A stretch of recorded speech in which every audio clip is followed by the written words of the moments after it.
What's going on, Raider Nation? Welcome back to the Silver and Black Lounge, where Raider Talk has no filter. It's always just win, baby, over here. I'm Raider Ben. We got a packed show for you tonight. First, I want to welcome our guest, man. Long time coming, man. The homie Severe Raider, man. If you guys don't know who he is, he does a show with Chris over with the Protect the Shield podcast. And the homie 805, man, they do great work. He also does a show called the 50-50 Show with Pharaoh, man. So shout out to him.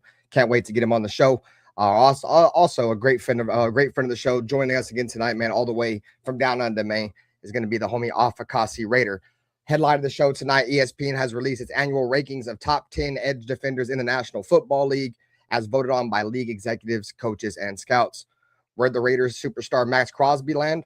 Number 4. Now that's where the debate begins. Is Maxx Crosby finally getting the respect he deserves? Or is this another example of national media undervaluing one of the most dominant defensive players in football? We'll break down the entire top 10 list, discuss whether Maxx Crosby should be ranked even higher, and hear what our panel and all of you in the chat like to say. We'll talk about the latest Raiders news, training camp storylines, position battles, all that good stuff, man, with the priority being Maxx Crosby.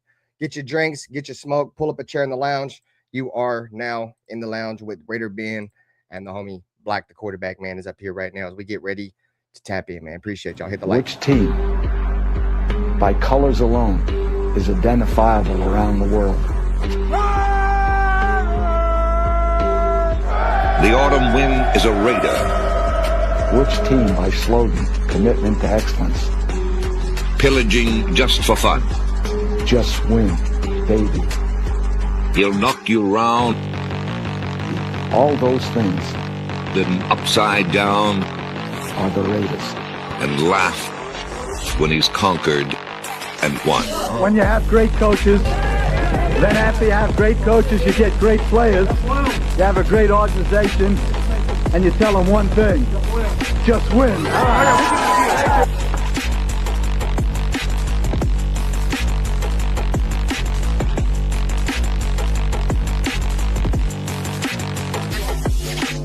He's blowing up.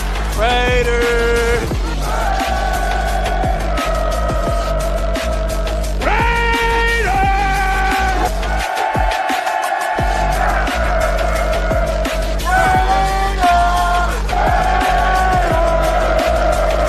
Just win, baby. The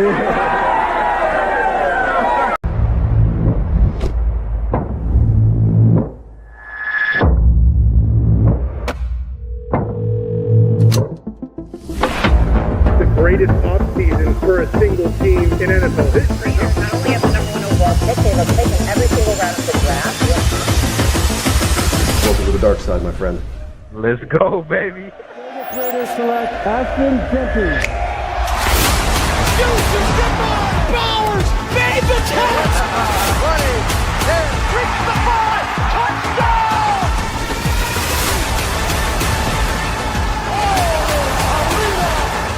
Over the middle, plugged up in the air, after picked off by Myles!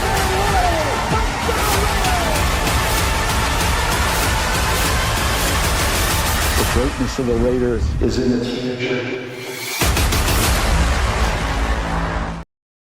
What's going on, Raider Nation? What's going on, chat? Appreciate you guys taking some time out of your Saturday night to pull up to the lounge, man. We got a very special show for you guys tonight.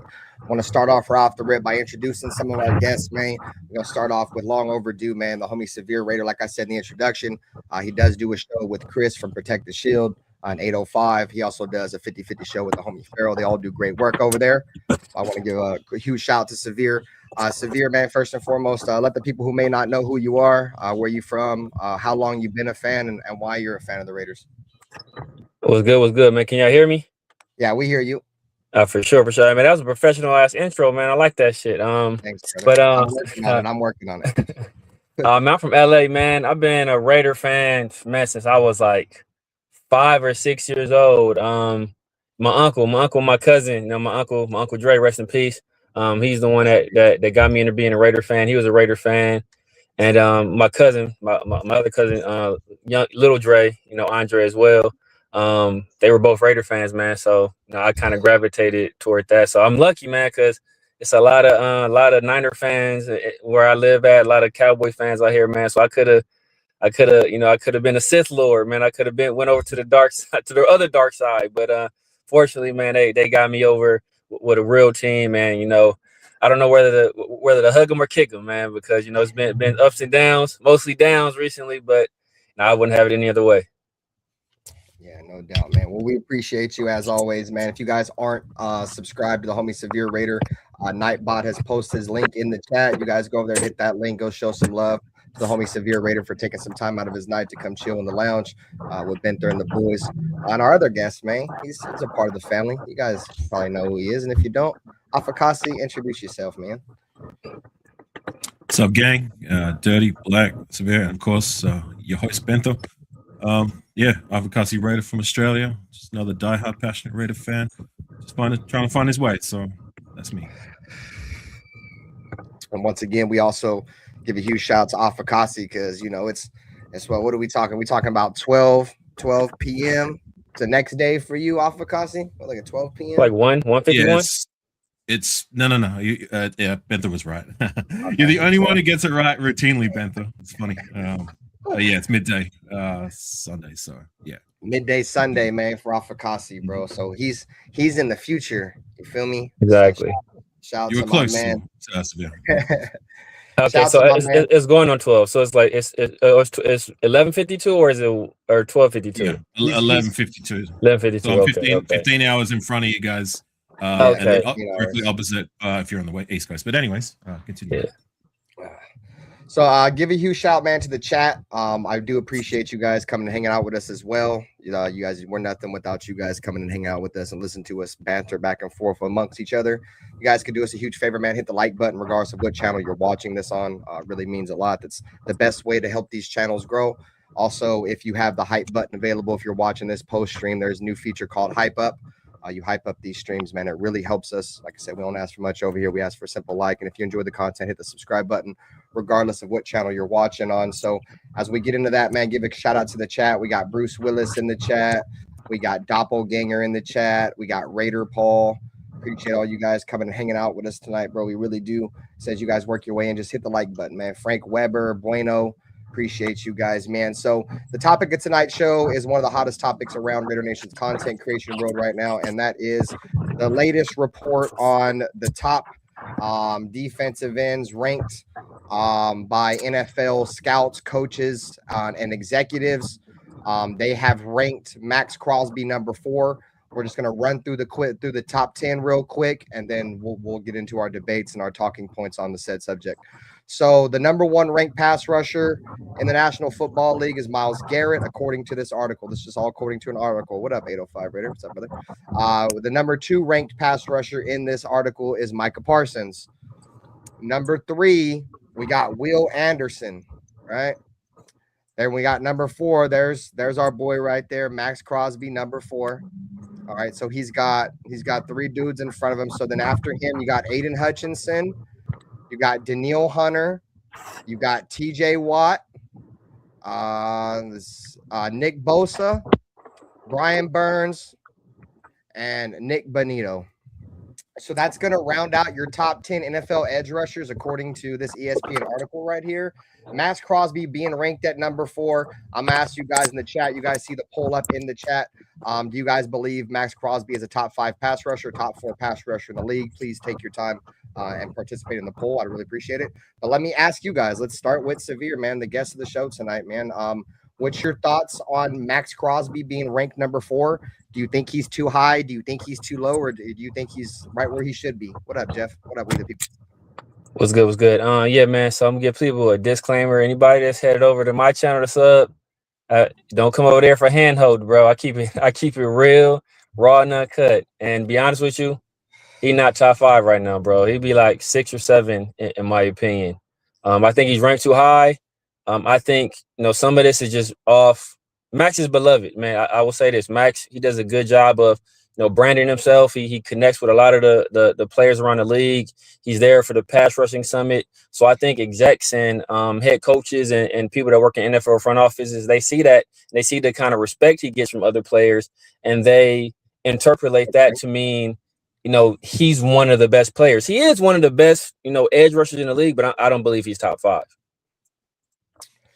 Okay. Yeah. See, I have the same kind of mindset with you. Is as I do think Maxx Crosby is a good player. I borderline great player, bro. But I think, like you said, bro, I think he's beloved within our fan base, and some fans may think he's ranked higher than what he should be ranked. You know, I hate to always boil down numbers and statistics, bro. But if we go over and we look at Maxx Crosby's numbers compared to some of the guys that he's in front of, you know, I wouldn't take Max over them. So I agree. Well, Alpha Kasi, what's your thoughts, bro? Alpha, is he ranked too high, too low, or might be just in that sweet spot at number 4?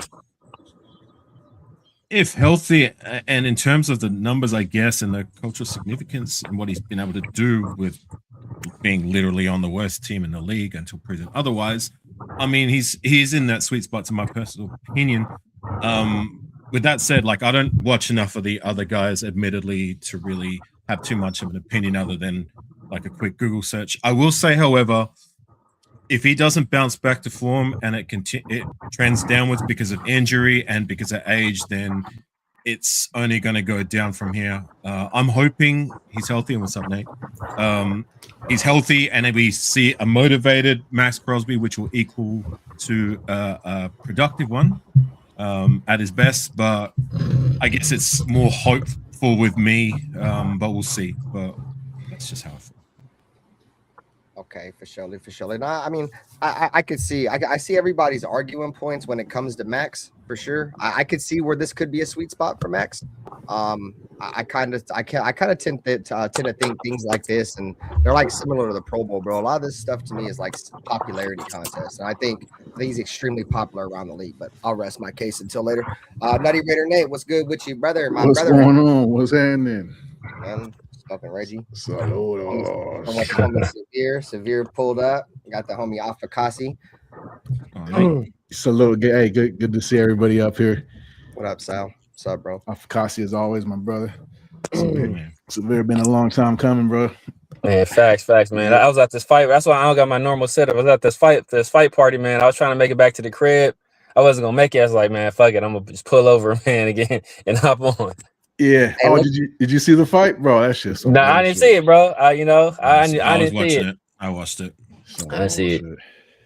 Damn, my man left the fight and was like, I'm not gonna make it home, so I'm about to just chill on the side of the road and do the show, man, in the lounge, bro. That's dedication. I appreciate that, bro. Hey, man, for sure, man. Hey, man, you invite me to your platform, bro. Hey, you know, I'm a man of my word. I'm gonna show up. And you wanted the originals, man. You know, you're a pioneer in this shit. I couldn't miss this opportunity. I appreciate that, bro. Like I said, we all invest our time, you know, in this shit, and you know, we invest our emotions in this shit. And there's one thing that we've always tried to do, at least over here with like my podcast and my guys, that we always try to bring the nation together. Like, you know, obviously people are gonna bicker, but we always like to have new faces on, new point of views, and you know, you definitely were a long time coming, bro. Like I said, I do appreciate you taking some time and chilling with us, for sure. Oh man, I appreciate the invite, man. For sure. All right, Black. Since you look like you about to go to bed over there, let's throw it on to you. throw it on over to the homie Black. Let's hear it. Let's hear Maxx Crosby. I want to hear the argument of Maxx Crosby being number 4. Let me see how long it took you to hate, because it don't really be taking you that long. Let me see. 13 minutes. How long 13 minutes to start hating, not bad. You're starting to use a little patience. I mean, everybody got their opinion. Dirty, you're echoing bad, man. Nice. Who? That was dirty. I was dirty. Yeah, the list is the list. I mean, you guys can think what you want to put him where you want. I mean, if it's not based in logic, then it don't make sense to me. If it's based on how you feel, then that's your opinion. I mean, it's all good. What's up, Black and Grayed Out? What's up, bro? You can see why he could be around, 4 or 5, even arguably maybe kind of sort of 6, maybe ish. But the whole thing, it says that it's not a lifetime achievement award. So all these things that you guys are factoring into it is not supposed to be a factor. Now that's not to say that they don't use some of it as a factor, but it shouldn't weigh heavily. I thought it was based on how they played last year, and that's it basically, and what they're thinking they're going to trend this year. So before I could really even see what you guys going at. We have to kind of establish, how we're judging this. So I'm judging it off how they're judging it. I think Max didn't have like the greatest of years last year, but it was better than the year before. I could have seen if he would have dropped down to 5 or something like that, but obviously they're looking at the totality of what he does because, like I say a lot, stats tell a story, but stats don't tell the story. So, Max does a lot of things he doesn't get stats for. So a lot of people take that into consideration. So I'm with them. No, I'm with you. No, I'm gonna let everybody else cook before I respond. I know Nate got to cook and Dirty got to cook too. So I'm gonna let them get theirs off before I respond. Sure. All right, Nate. And just so you know, bro, like we are not Maxx Crosby apologists on this show. So let me make that shit very clear. You're not. Speak for yourself. I know me and Nate, bro. We trend heavy on we ain't fucking with Maxx Crosby and his shenanigans. You know what I'm saying? So that's what I should have said. I shouldn't have said all of us. I think. My bad. Let me restate that. I lean to the middle, but I see what you're saying. For sure. All right, Nate, go ahead, bro. The only stat that matters is I want to hear that shit. The wins and losses, and we've been losing more than winning. So since he's been the face of the franchise, and that's my argument. But number four overall, it's I guess as an edge, that's kind of where you have him anyway. It's not like real big news for me, but as far as production and getting wins, it's something else. So that's where I'm at with it. So until he starts winning, I'm not too big on the hurry ups and the pressures and the rankings, and because we ranked dead last as far as the whole team last year. So, and he was the pioneer. He's the captain of the ship, pretty much. Nate, just on that, like I mean, everyone has their own perspective and criteria on how they judge it. But on that note, though, like if you're judging the greatness of a player just by wins and losses, I mean, you look at the past, like Charles Woodson and Nnamdi Asomugha, and their heydays were not exactly on great teams either. Charles Woodson was, but they were on teams that were losing. But does that take away from how great they were just because they were on losing teams in their best days? No, I see what you're saying. No, not at all. Max is great. I was a huge Max fan until up to recent years where it's just all kind of the whole everything's just kind of just pretty much since we moved to Vegas. It's a new entity, so it's not I don't know. I root for the guy, but I root for the guy. I want him to win. I want him to do good with the Raiders. But I was glad with the trade fell through the initial day. My initial response was like, yeah, we got Max back. I don't think we could replace Max in this draft specifically. So I was like, all right, so let's see what we can do. But you look further into it, like how bad is that knee? Like there's some other stuff going on. So we'll see though. So to kind of I don't want to drag the show on too much. Let's get Dirty's thoughts. Dirty, what's your thoughts on the whole Maxx Crosby being ranked number 4? Well, Afakasi just kind of made one of my arguments for me. Like, bro, he's a good player. He gets slack because he's on a terrible defense at half the time. You know what I mean? And defense is really not that bad, but they don't win enough games. So therefore, people have an issue with his production, but you don't really know what his production is. There's stats that they just don't keep, right? There's literally stats they just don't keep. People don't care about hurries. They don't care about pressures. Well, he pressures the quarterback more than anybody else in the NFL. He's number 1 at that every year. So, just because he doesn't get there, that doesn't make him a bad player. You know how hard it is to even fucking get there? You know what I mean? So, and then who's ranking these players? Are these players saying that he's They feel like he's number 4 overall. NFL executives, GMs, and scouts. Man, and you gonna argue with people coaches and scouts. So y'all gonna argue with the people who put together the NFL? I don't see how. Are they thinking he should be higher? No, I think he's right where he's supposed to be, number 4. I believe he's number 4. He's second team All Pro, right? He's second team All Pro.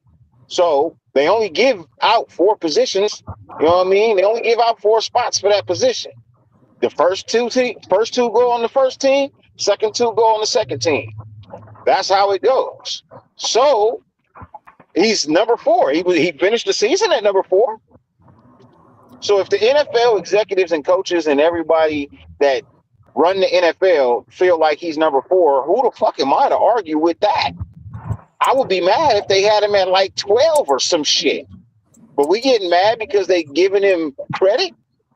Come on, man. We can't do that. We can't keep doing that, man. We can't keep doing that. That's not okay, brother. So my argument is that, like I said earlier, I feel like it's more of a popularity contest, bro, because Maxx Crosby, in all honesty, hasn't really done anything for the Raiders over the last couple of years. You just look at his stats. I mean, his sacks alone. You know what I'm saying? I know that doesn't determine everything, right?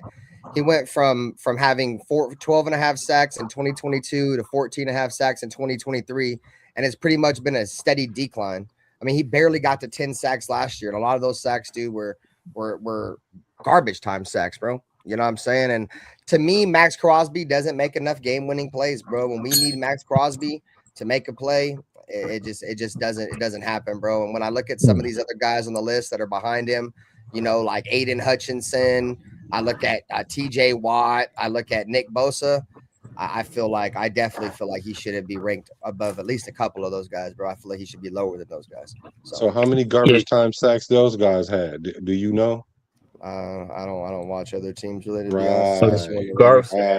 I mean, I know Nick Bosa and TJ Watt both got something Maxx Crosby don't got, and that's Defensive Player of the Year awards. And we talk about, you know, the stats they don't keep. One of the stats they also don't keep is how many times did you lose contain? How many times did you not keep the edge and allow a player to get outside of you because you weren't holding your responsibility? You were freelancing on the play, hunting for tackles for loss, hunting for sacks, hunting for hurries, and you allowed a runner or a quarterback to get outside of you and potentially get a big game. That's a stat they don't keep. Perfect example of that play that when he was yelling at Devin White. That was Max's responsibility to keep contained there. He's yelling at Devin White for not cleaning up his mess. Like, bro, don't yell at me because you didn't do your job. You expecting me to have your back there. I mean, obviously you want your linebacker to have your back, but you're supposed to do your job, bro. Don't leave me hanging out to dry and then yell at me because I didn't clean up your mess. And then, you know, to Dirty's point, Maxx Crosby ain't been all pro for the past 2 years, I want to say. I want to say either 2022 or 2023 was the last time he was on the all-pro team. So the last 2 years, and it's 6 edge rushers on first team or second team. So that means Maxx is ranked 6th or 7th rather, because that means there were 6 guys ahead of him. Because I know this last Crosby's year, never been an all-pro. Just he's been a second. He's been second team. He's been second team. Yeah, he's been second team. I don't think he's been first team. Anyways, sorry, my bad. Yeah. I don't think he's been first team. He's been second team. He's never been all pro. He's made second team, but not. He's been second. Yeah. So I mean, so he's been second team all pro. Was it 2022 or 2023, Afakasi? I believe it was 2023. 21 and 22. 21 and 22? Okay. No, yeah, sorry, so it's 21 and 23. Sorry, 21 and 22. 21 and 22. Okay, there you go. So yeah, so that means there are 3 edge rushers first team, 3 edge rushers second team. So that will put him 7th according to the all pro rankings. So that means he's getting a better spot than what he should get, because according to what people did last season and the season before that, he was 7th. Hey, let me ask you something. I'm just asking this for clarity. So you second team all pro. You said there's 3 of each, right? Is that what you said? Yeah. First team is 3 and it's 3 second team, right? Yeah. How do you know if he's number 4 of that or number 7 of that, or do y'all just put him at 7? Like, I don't think that they rank him second team 2A, 2B, and 2C. I don't think they do that, do they? No, but look, I'm saying no. seventh is. Hold on. Do they do that though? Do they? Because when they put the second team, do that mean that? How do you know he's the seventh one? I mean, the sixth one out of that, or the fourth one out of that? How do we determine that? So me saying he is seventh is being the most gracious. That means he would be the next guy in line because there are 3 guys on the first team. So that means the NFL at least 3 edge rushers that deserve to be first team, and at least 3 edge rushers that deserve to be second team. Maxx wasn't any of those guys. So that means there are 6 players ahead of him. So me saying he's seventh is giving him the benefit of the doubt, is saying he would be the next person up if one of those guys weren't on that team. He could be 11th. He could be 10th. We don't know. But he wasn't top 6. Black, if you're talking, Black, if I can get in there, I'll answer your question. Black, if you're talking about those years specifically where he was second year All-Pro, that means he was ranked at least between 4 and 7. Right. 4 and 6, right. Right. Between 4 and 6. And so if he doesn't, well, no, the years he was All-Pro. But the years he was All-Pro. But I'm talking about he ain't been All-Pro since 2023. So it means 2024 he wasn't, and 2025 he wasn't. So it means he's not top 6 in either one of those years. Yeah, he's talking about going over the last couple of years compared to his All-Pro years.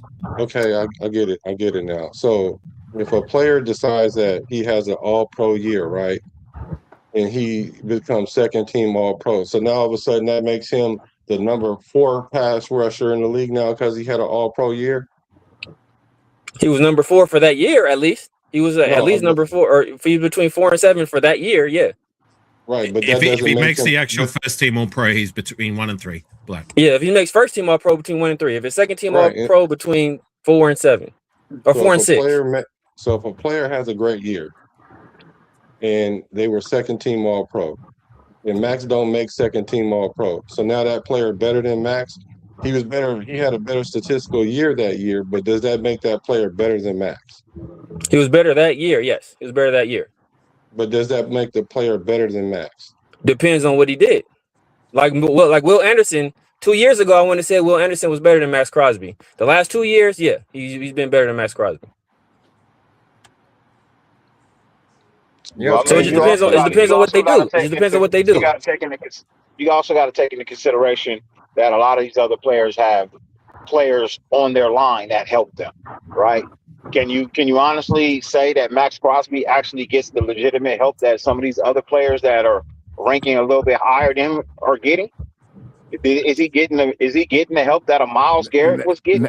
Not for lack of trying. These motherfuckers are just fucking. So yeah, I was gonna say that. So let me counter with this. So let me counter with this. Who recruited Yannick Ngakoue to come to this team? Maxx. Who recruited Chandler Jones to come to this team? Maxx. Who recruited Christian Wilkins to come to this team? Maxx the GM now. I'm not saying he's GM, but these are the guys he asked to get on the team that was brought over to the team. These are the guys he wanted. Now look, when he got Yannick, what did his numbers look like when he got Yannick? When it was him and Yannick, how did he look? He got 10 sacks. He doubled his sack total when he got with Maxx. Yeah, was that 2022 or 2023? I don't remember what year that was. It was the year he made the playoffs.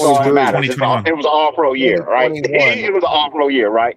Like, that's my argument right there. Like, bro, come on. We all know that Yannick should have stayed here. We don't know why. You know what I mean? The Raiders didn't want to give him his money. You know what I mean? We don't have any control over that. But as I was saying, these other guys, they get help, right? Now you get Maxx some help. Maxx gives you production. Now without help, he's still giving you production. It just ain't to the level of what excites you. But to get anything from somebody, hey, look, if I can get half of what you could normally give, you know what I mean? I'm happy with that because you're giving me 100%, but you're only giving me half the results because you're doing it by yourself. Now you give me more when you got help. So like I don't get it. These guys who are ranking higher than him, they have people on their line to help. So if I'm doing all I'm doing with no help and I'm still like ranking like number 4, I must be better than what people think. So let me argue to that. Hey, shout out to Alfredo, bro. He said I won them Ravens picks, bro. I definitely won them Ravens picks. Same. So this would be my argument to that, bro. It's hard to surround Maxx Crosby with a whole bunch of great defensive linemen or great defensive talent when he demands $35 million for subpar play, bro. $35 million a year for subpar play, bro. How am I supposed to pay anybody bullshit. else? How am I supposed to? The Raiders tried it with Myles Garrett is demanding 55. So what? And Adam Butler jumped on his back and hurt him, and then the kissing booth came out. Outside of that, bro, you know what I'm saying? They ain't had no money. They ain't spent no money on that defensive line because he's eating all that. Myles Garrett is money, demanding $55 million a year. I ain't making no He's getting help. The highest paid Raider of all time. He can go cry into a towel after the game's over. I don't care. He gets paid to go out there and dominate, and he don't do that enough. Dominate. So it's subpar play, although his numbers disagree with that. Even in the 2 years that y'all let me finish. Let me finish, please. Let me finish. It's like y'all. It's the funny thing that y'all like to put a microscope on the 2 years that he was that he didn't play all the season because he went to go get surgeries or whatever. Like he never supposed to get hurt ever. Okay, all right, whatever. But let's look at how he plays all around. We know that the last 2 years isn't the best of Maxx Crosby. Matter of fact, I would say that it's a mid Maxx Crosby. Like everybody in the league knows what he brings to the table. Does Will Anderson get the double teams that Maxx Crosby gets? No. Does he get the triple teams that he get? No. Do the Houston Texans got defense running at quarterbacks from all angles? Yes. Does Max have that? No. But then y'all want to go find these players and say, what, Ngakoue? What? Let's look at Kuntz. He getting Kuntz a bag. He got Kuntz. Kuntz had 8 sacks with Max, and then now he can't seem to perform when Max is out because he gets injured. He didn't even miss any significant games. Max didn't. So I don't know where y'all get this. He's not a game wrecker. He's not living up to the money. I mean, like he's even ranked less than the average top 10 pass rushers. Like I don't get it. Like everybody respects Max except for his own player, his own fan base, which is wild to me. Because we see through the bullshit, bro. Real fans see through his bullshit, bro. It ain't no real fans. He's been thinking about life after football a long time ago, bro. That's the reason why everybody thinks about life after football. Why he's been protecting his brand. And the Ravens just exposed the entire National Football League why he's been thinking for life after football because he's probably got a deteriorating knee that ain't never going to be the same again. You don't even know that. You're just saying that. I don't know. That's just my opinion. That's how I feel, bro. Right. But the doctors are saying like something different. Any active football player that's doing podcasts and shit, they're preparing for life after football and prepping their brand so they can make money. Everybody's doing that. He's not the only one. There's only like him and Micah. There's only like him and Micah, and that was one of the main reasons why Dallas got rid of Micah was because of that shit. Yeah, Myles Garrett don't got no podcast. I know that. Myles Garrett might not want to do a podcast. So what? Myles Garrett does have a podcast, man. Myles Garrett does have a podcast that he does in the off season. Oh, in the off season, does it do it during the season? Hey, look, you gotta understand this. Max is in a city that demands entertainment, right? He's in a city that demands entertainment. Well, he's in a fan base I don't know when Myles Garrett films. I don't know when he films. Honestly, I just know he has a podcast because I've seen it. So, like, everybody's got a brand. Right? Everybody's thinking about life after football because nobody knows when is the last game. Yeah, true. Bro, they have no idea when they played their last game. So they have to protect the money that they're making. They got to figure out a way to find themselves into another look. We all know all the NFL stars end up being fucking broadcasters. We know this. All the good ones end up being broadcasters, bro. That's what it is. Well, why not get the training now so you can go in demanding more money when your turn is up? So like I'm not mad that he protects his brand. I'm not mad that he doesn't show. What I'm mad at ain't even Maxx Crosby. I'm mad at the Raiders for taking so goddamn long to try and fucking build anything, bro. You have something, and then you don't even hold on to the shit that you have. and then we want to look at one fucking player. We did the same shit to Derek Carr. Like, bro, we can't never find no sense of happiness with the players that we got. And then when people give them credit, we want to shit on the credit that they was given. Like, bro, what are we doing? I remember when Derek Carr stands were like, well, only if Derek Carr had this. And now those same people that are Maxx Crosby fans are like, well, only if Maxx Crosby had this. Like it's always an excuse, bro. That's for high paid players, bro. Because it's the We gotta Raiders, stop bro. making excuses for high paid players that are paid expect a lot of damn money, bro, to be able to try to deal with these kind of issues, bro. And he don't do it, and neither did Derek. What we need to stop doing is wasting money on one goddamn position when we need multiple positions to be addressed. Like I said earlier, That's about the him eating up problem. all the damn money. And the way we draft too, Dirty. And the way we draft too, man. That's also hindered by where we're at. You say all this money, but look at what Myles Garrett is getting a year. It is way more than what Maxx Crosby is asking for, and it's fucking Cleveland. You think Cleveland make money like that? No. They're not fucking making paper like that. So they're not making paper like the Raiders. They shit don't sell like ours. They're not bringing in the revenue we bringing in, but they gotta pay up. They had to pay a Myles Garrett like 55, 56 mil a year. And you complaining about 35? Come on, bro. That's a fucking break. He barely can even. That's a fucking home team break.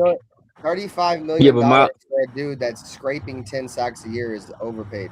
Anyway, Severe, were you gonna say something, bro? Go for it. No, I'm saying Myles Garrett has, I think, 2 Defensive Player of the Year awards under his belt. I think he's led at least one number 1 ranked defense.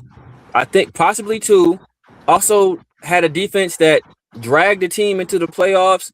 Like when you do that, and you're a cornerstone franchise type defensive player, and you make everybody else around you better, you're gonna demand that kind of money.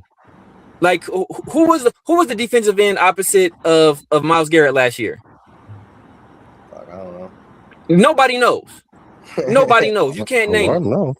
Outside of Mason Graham, name another player on that defensive line.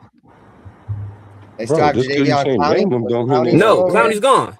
Okay, yeah, I don't know. Nobody knows. That's my point. Is part of the reason why we think these guys are so good is because Myles Garrett has gravity. So he helps make these guys better. And people will use the excuse with Max, oh, well, the Raiders, they never had the lead, so he doesn't have a lot of pass rushing opportunities. That's why the Cleveland Browns were one of the worst teams in the league last year offensively, and this man still put up 23 sacks. 23 sacks. He does that every year? He did it last year. No, my question is, does he do it every year? Is the question. He does it better. He does it better than Max. That's not my question. Stop changing my question. He doesn't put up. Nobody puts up 23 sacks a year, but he puts up in the teens every year, and he's in the Defensive Player of the Year candidacy every year. He's first team All Pro basically every year. I get all that. So the answer is no. So he doesn't do that every year. So let's not act like that. That's the standard every year. Not only that, why are we taking the very best player out of? He's the outlier for one. So when you're trying to compare the rest of the field with the outlier, you can say that about any of the pass rushers. Then I mean, like we can talk. We're talking about how much why he gets paid that much. We can talk about all these players that make hella money. Maxx Crosby makes less than the minimum. I mean, less than the average of all the top 10 pass rushers. So, like, what about all the ones that's ahead of him? Let's compare them to Myles Garrett. They don't. You want to know why? Because he's an outlier. Now, let's start comparing maybe the Micah Parsons and then the Hutchinsons and then the Will Andersons. Yeah, y'all want to compare Will Anderson? He's been in the league 3 years. Let's take Max's first 3 years. Are they comparable? Then y'all going to start talking about, well, because Maxx is always on the field. Like, I didn't know that it's a crime to be on the field all the time. Like, y'all, I mean, like, I don't get this. I don't get how you guys like to conflate your arguments by using the very best standard when it comes to Maxx, but then everybody else is better than Maxx, but you don't use that same measurement to those guys too. Why y'all don't do that? The conversation was literally centered around Myles Garrett making $55 million a year. That was literally what was said. No, it wasn't. What he was saying was, for the money that y'all complaining about, it pales in comparison to what the top player makes. So if you're going to take, like I explained why he makes it. I said, if you take the top 10 pass rushers, I mean, well, at least we can agree he's in the top 10, right? Can we do that? Yeah. Can we do that? Maybe. Depends on the day. Yeah, he's in the top. I said what did I say? I said he was sixth. Didn't I say he was sixth already? Like we've already established that. So the answer is yes, that we can agree he's in the top 10. And so if he's in the top 10 and he's making less than the average, then what are y'all complaining about his money for? Part of the reason why Maxx isn't making as much as these other guys is because Maxx got paid early. So when Maxx is due for another contract, he's going to vote right to the top. He got paid early. So now there's other people. Why y'all comparing about his? We talking about today. Why y'all comparing about his salary today when he makes less than half the average? Because he got paid early. Yeah, he was the first That's one. why. That's why his contract is low. Colt Miller is getting paid. Colt Miller is getting paid like a top 5 left tackle. But that's because we just paid Colt Miller. Thank you, Dirty. The other thing with that's what Max's we're saying. money, Like, you shouldn't be complaining about his pay. Like, you could be paying way more to him for less. For getting the same production, you could be paying way more. So why are we complaining about 35 million? I'm not gonna lower. But at the time, he was the highest at his position, and then other people got paid in subsequent years, and he just pushed it down. He was the number one. He was number one for 15 minutes. He wasn't hurt. That's how it goes. He wasn't hurt. That's how it be. Like Devontae Adams was number one for like a day, and then I think somebody else got paid when we signed him. Derek Carr was number one for like I think 2 days, and then Matthew Stafford got a deal. Like that's how it goes in the NFL. So it's not an argument. Let Afakasi get his taken. He was trying to get something. I just want to say something real quick.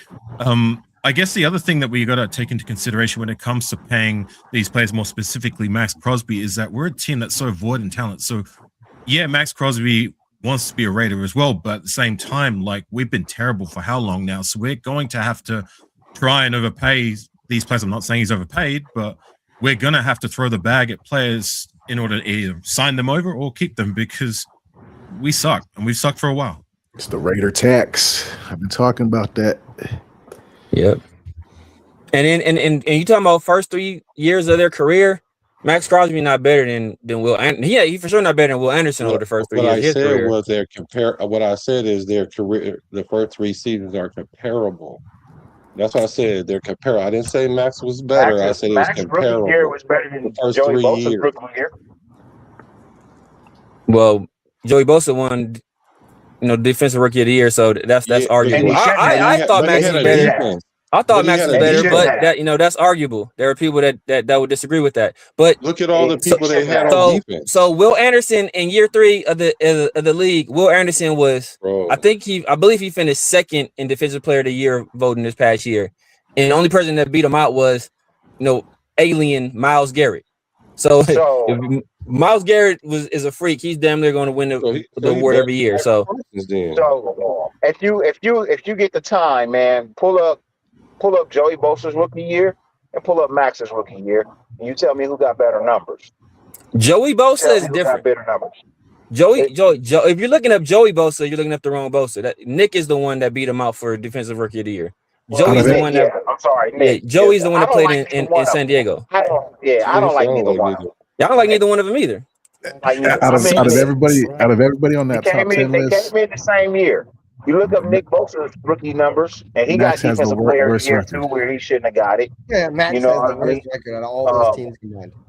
So, I'm just saying, Nick started. Maxx came off the bench. Maxx still had better numbers. Only reason why he didn't get it is because Nick was a first round overall pick. Or not first overall, but he was a first round fucking pick. You know what? We can't give it to the 4th round guy. You know what I mean? We can't. So Maxx has been getting shunned in the awards. I don't really fucking think he too much cares about the awards.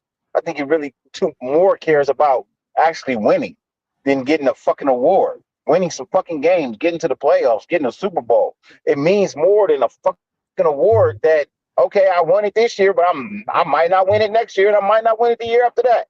But yay, I won it. But you know what? You know what you can never take from me? That motherfucking Super Bowl win. You can take that from me. That's always going to be mine. That's going to be the greatest feeling of all time. Look, I don't care for awards. They don't mean anything. They don't. I care about what a player does and what he gives me. And I like what Max does, and I like what he gives me. Is it great? No. Could it be better? Of course it could. But have I seen worse from other players? Fuck yeah. Yeah, all more day. specifically, the guys we On my drafted in own the team. first round, like Flea Farrell and Tyree Wilson. We're talking about players third and fourth Exactly. years. What the hell did those guys do? Not even close. I just feel like with that mindset, we're lowering our standards. So it's okay to pay him that much money because he's not a bum. Like, no, you're not lowering your standards when other people see the talent that you don't. You just, you know what I mean? Like, that's all it is. Other people see the talent. Like, They it's see what okay you to pay don't. him $35 million because he's not as bad as Tyree Wilson. No, that's still not okay. No, that's not what I'm saying. That's not I what know I'm that's not what you're saying, Afakasi, but in terms of like, he's trying to be like, okay, well, we've had all these other guys. I was just throwing it out there that isn't it sad? Like, we're talking about third and fourth year guys and the numbers that they're putting up. And I'm just thinking about like the guys we drafted in the first round, specifically at the same position as Max, and kind of why I appreciate Max, because he's not a bum. A guy we got in the fourth round and is at least in the conversation. The guys that you draft in the first round, they're supposed to be the guys in the conversation come year 3, year 4. And what do? They're off our goddamn rosters come year 3, year 4. Ridiculous. Anyways, just wanted to throw that out there. We're creeping up on Max's third contract, so I'm definitely being picky about production and. Well, I'll be picky when that third contract comes up. As it stands right now, what he's getting paid, I'm fine with. I don't give a shit. He's not guaranteed money next year, I believe. I'm not even here to count a man's pockets. I don't care. I care about what you do on the field. You know what I mean? The production you give me and the heart and soul that you give me. You go out there, you give me everything you got, and he do. You can't say he don't. I don't think anybody can say. There's nobody that can say Maxx Crosby does not give the Raiders everything he fucking has, bro. There's not a single person on this planet that can say that. And if they are, they're fucking lying. They're lying. I'm not going to argue that. I think what makes Maxx Crosby so good is also the detriment of Maxx Crosby, and that's his motor. I mean, sometimes it works for him. He's able to get to the quarterback, bro. Sometimes he just completely runs himself out of plays, like Severe was saying. That's what he got to work on. He loses contain, bro. You can't teach an old dog new tricks, bro. He's been in the league for like 9 seasons. He ain't about to learn that, bro. He just don't got. And another reason why Max can't hold the edge, bro. He's in the NFL, so he's strong. In the grand scheme of defensive ends. Hold on. Since he's in the grand scheme of defensive ends, he's weak. You know what I'm saying? So he's weak. He's weak in the run stop. Is that what you're telling me? Since he can't hold the edge, and when his motor's going, he loses contain. Yeah, come on, bro. Y'all, everybody knows Max is one of the best DNs in the runs game. So why would you even say that? Because he sells out for the run, bro. Now he sells out for the run. He's not playing the quarterback. Even Greg Townsend, bro, the all-time sack leader, said that Maxx Crosby takes the easy way out to get past. Bro. Who cares what he says? Yeah, see, well, you don't respect. Don't nobody even pay no attention to him. Don't nobody pay no attention to him because he a hater too. He mad because nobody will listen to him. He ain't obligated to listen to him. All-time sack leader. He's not obligated to listen to him. Easy way out if it gets results. I give a fuck if he takes the easy way and it gets results. If you consider tackles for loss, you got the sack, but it was easy. And pressures and zero game-changing plays. I mean, yeah, I guess. You can't say zero changing game-changing plays. Well, name he wrecked games where he's wrecked the game outside. Oh my god! What does wreck the game mean to you? What does wreck the game mean against Chicago, dude? He's never. What does wreck the game mean to you? That is not true. He wrecked Cincinnati. Let's go back and watch Khalil Mack 2016 versus Carolina Panthers, bro. That's what I mean. Yeah, that's a game. Okay, so what? So what? Max is better than Max had a better defense than Khalil. So what are you talking about? So let's go back and watch the Cincinnati game where Maxx Crosby wrecked that fucking game. Yeah, man. I just played a video just a few minutes ago where he wrecked the game. He wrecked the Tennessee Titan game. I don't even know what you're talking about. So, I was live. I was live at his breakout game. Last year's Titan game. Yeah, the one that Devin White, every play that Devin White made was because Maxx Crosby was a force multiplier on that play. So y'all need to go look at the play. Not just the end result. Go look at what Maxx was doing. Maxx literally got hit by 4 people in that play that Devin White got the interception. He got triple team really, and he got blocked by a wide receiver, which allowed the other 2 players to get in. That's how 4 players beat 5 players. And y'all don't see that because there's no stat for that what he did. So and then just like the fumble that he caused. You want to know why the fumble happened? Because the guys were blocking Maxx and Devin White went unblocked right up the middle. Y'all think Devin White just got around all the linemen? He went unblocked. You want to know why? Because they was maxing out on Maxx. But there's no stat for that. I just want to throw out there, we were talking about Maxx hasn't had any game-wrecking games. I mean, me and Nate as well, if I'm not mistaken, we were both live at his breakout game his rookie year. What did he get? 3-4 sacks? He wrecked the game on that. Yeah, I mentioned that game. I mentioned that game. Yeah, outside of that. Our last home and win in Oakland. #1 overall pick as well. Was it? I was there. Yeah, me and Nate were there. I didn't know Nate at the time, but yeah, we were both there at that game live. That was the last time they'd ever win in Oakland. He wrecked the Bears game, but you know why we lost that game? Because we can't score over 14 points every week. Like I don't understand, man. I don't understand. Like y'all expect Maxx to. Y'all expect what? I gave him credit for the Bears game. I gave him credit for the Bears game and the Bengals game. Those 2 games I gave him credit. And he wrecked the Titans game. The Titans, bro, a team that had the #1 overall draft. Oh, here we go. You didn't say that he only like wrecked games comparing of the Alabama to top-tier Berkeley, teams. dude. I'm not making that. No, it's not. No, it's not. They're an NFL team. So what do you? So that don't count now. So now we go. Now we put stipulations on the teams that he do it on now. Still, even though the Raiders won 3 games last out of year. 17, Black. That's and the Raiders won 3 games last year. So what? They won. So let me ask you. So let me ask you this, Black. You brought up the Bears game, right? And that's Maxx. Maxx had a really great game that game. He might have been one of the better games of his career outside of that multiple sack game he had as rookie. With time expiring, with the game almost over, did the Raiders have a lead in that game? Right. The Raiders had a lead in that game, right? Yeah, Raiders had a lead in that game. Did they not? I said 3 times. It's the last 2 minutes. So that's what we talking about, right? So at that point, him and the defense, he had an opportunity to close the game out. Did he not? Yeah, he did. Did he close the game out? No.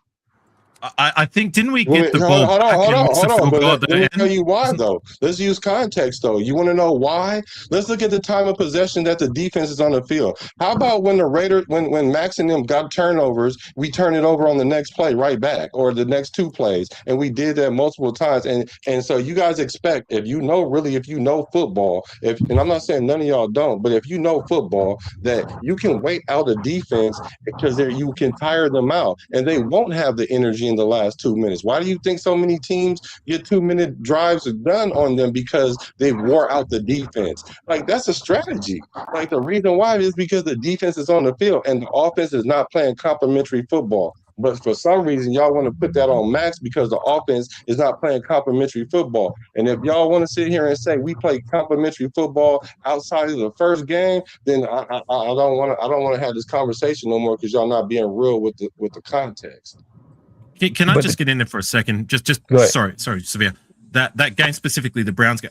Maybe memory serves me incorrectly, but didn't we have the ball back? And on the last play of the game, we had a field goal to kick and we missed it, and that's why we lost. Am I mistaken? We lost, but we didn't stop him. We didn't stop him the drive before that. That's what he's saying.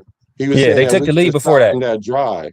Right. But the thing is, the defense is exhausted. That's why our defense was really a middle tier defense. 23 was middle tier, like 15. 24 was middle tier, which was 15, and 25 was trending the same way. But we could never score points.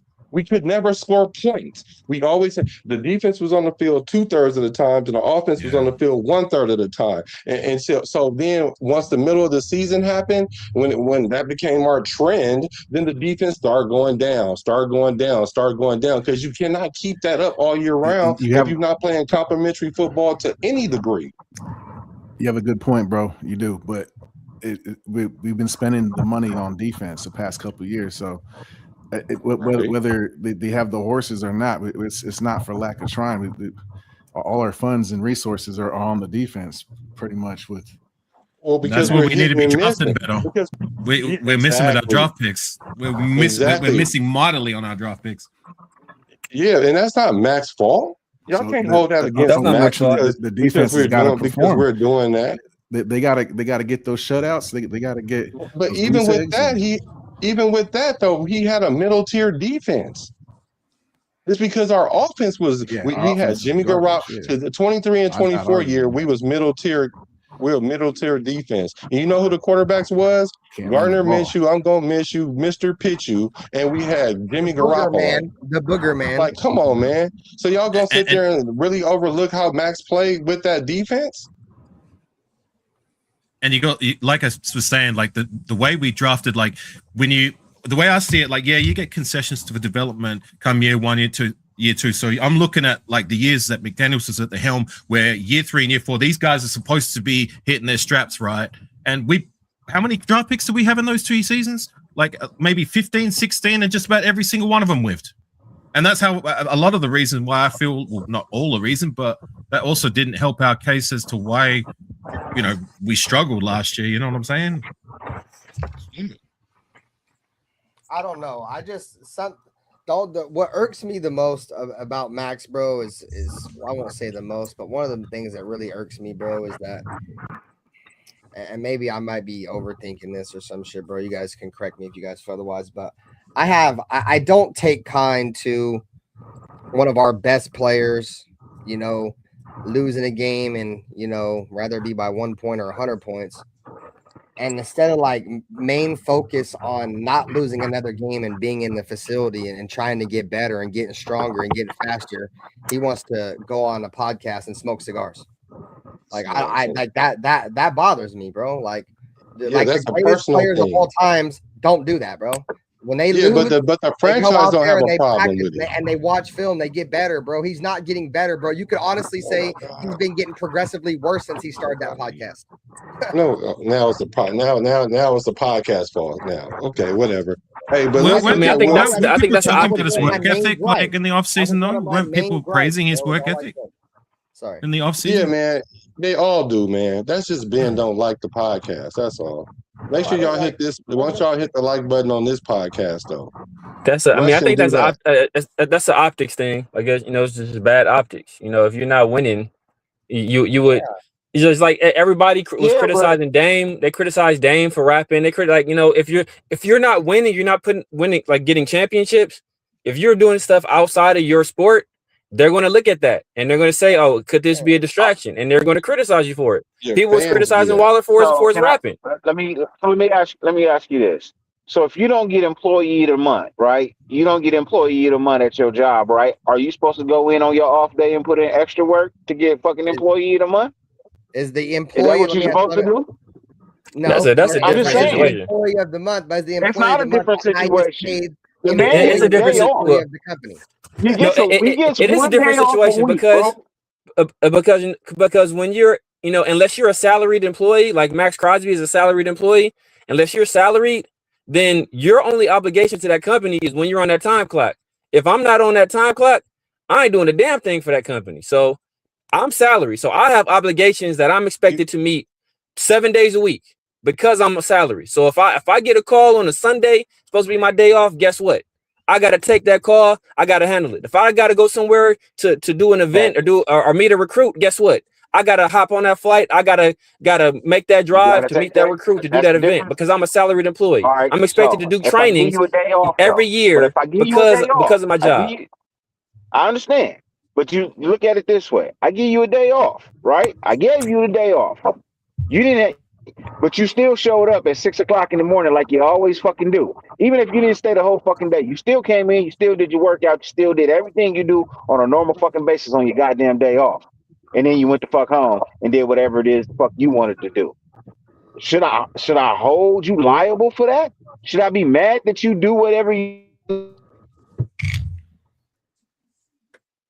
You lost that. You lost a little bit there. But like that's an apple and oranges comparison because he films on his day off after he done already been to the gym. But he did that's 5 a.m. He's still rolling over in your bed and ain't even got up yet, and he's over there pumping iron or running on the machine or doing whatever he's doing his rehabilitation. Like, bro, I don't give a shit what he does in his personal time. I care what you do on the field.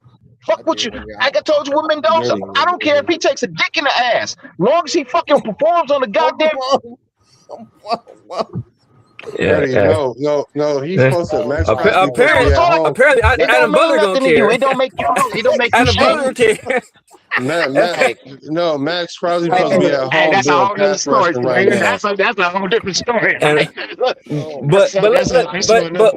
But Dirty, I'm feeling everything you're saying. I'm not saying you're wrong, but what I'm saying is that perception is reality. So the optics of that are not good. So if those optics, if you're not winning and people see you doing stuff that is not conducive to winning, even if you're doing everything else when the cameras aren't rolling, the optics are still going to be bad. People are still going to point to that and say, what the fuck is he doing on his podcast? Really? Why is he not doing this? Why is he not doing rehab? But content creators are the people who create the optics. So if I can change the optics as to what people are seeing, then I'm gonna throw my argument out there to change the optics. But it's the optics are what we tell, and I'm not trying to degrade nobody, but the optics really do come from content creators and fucking ESPN, social media, and all this other shit. So how about changing the optics? Yeah, but peep this, Dirty. You are know what? You are 100% right on your argument. The optics do come from content creators, but guess what? Max got a podcast. Well, he a content creator too, ain't he? He's creating optics himself. So what? So let me ask y'all this though: Do you think? And this is a simple yes or no. Don't move the question other than what I'm asking. Do you think that if the podcast was a distraction and the Raiders went to Maxx Crosby, do you think he'll stop doing the podcast? No. Yeah, right. Y'all hella cool. Bro, did you just not see him tweet out that he gonna do what's best for him? He tired of trying to satisfy other. He just literally said, "I'm tired of trying to please everybody else. I'm gonna." You don't know what he meant by that. You don't know what he meant. You don't even know. But you don't know if he'll say. You don't know if he'll stop the podcast if the Raiders ask him. You don't know why I know that. I have. It's called context clues. I have the right to infer from that statement that if somebody asks. Yeah, I do. You can disagree, but I got the right to make that inference. I absolutely do. If you made a post and I read into it and I was like, well, it looks like this to me, and I can infer something, right? Then that makes it what it is because I can infer that, even though the person who made it, you don't know you don't know who he was talking about. You don't know the context of what he was talking about. So then you can fill in whatever gap you want to and make it your narrative. That you can do that. You can't. Yeah, you can. When you leave it open to interpretation, you can. When you leave it open to interpretation, you can. When left open to interpretation, you are allowed to fill in the gaps. Exactly. Yeah, you can fill them in. You put that out there, bro. Look. But you can be wrong. Yo, look. Hey, look. You can be wrong. Hey, look. You can't be wrong. Look, peep this. You can do it, but you can be wrong. Matter of fact, most of the times you're going to be wrong because you don't know the context. You could be wrong, but guess what? When you leave it open to interpretation, that's your fault. That's his fault. Like let's say we all in a room and I'm on and I got a Bluetooth in, but y'all don't know. But I got a hoodie on, so y'all don't know I got a Bluetooth in. And I say, man, I'll slap you right now. I'm dead in your face. I say, I'll slap you right now.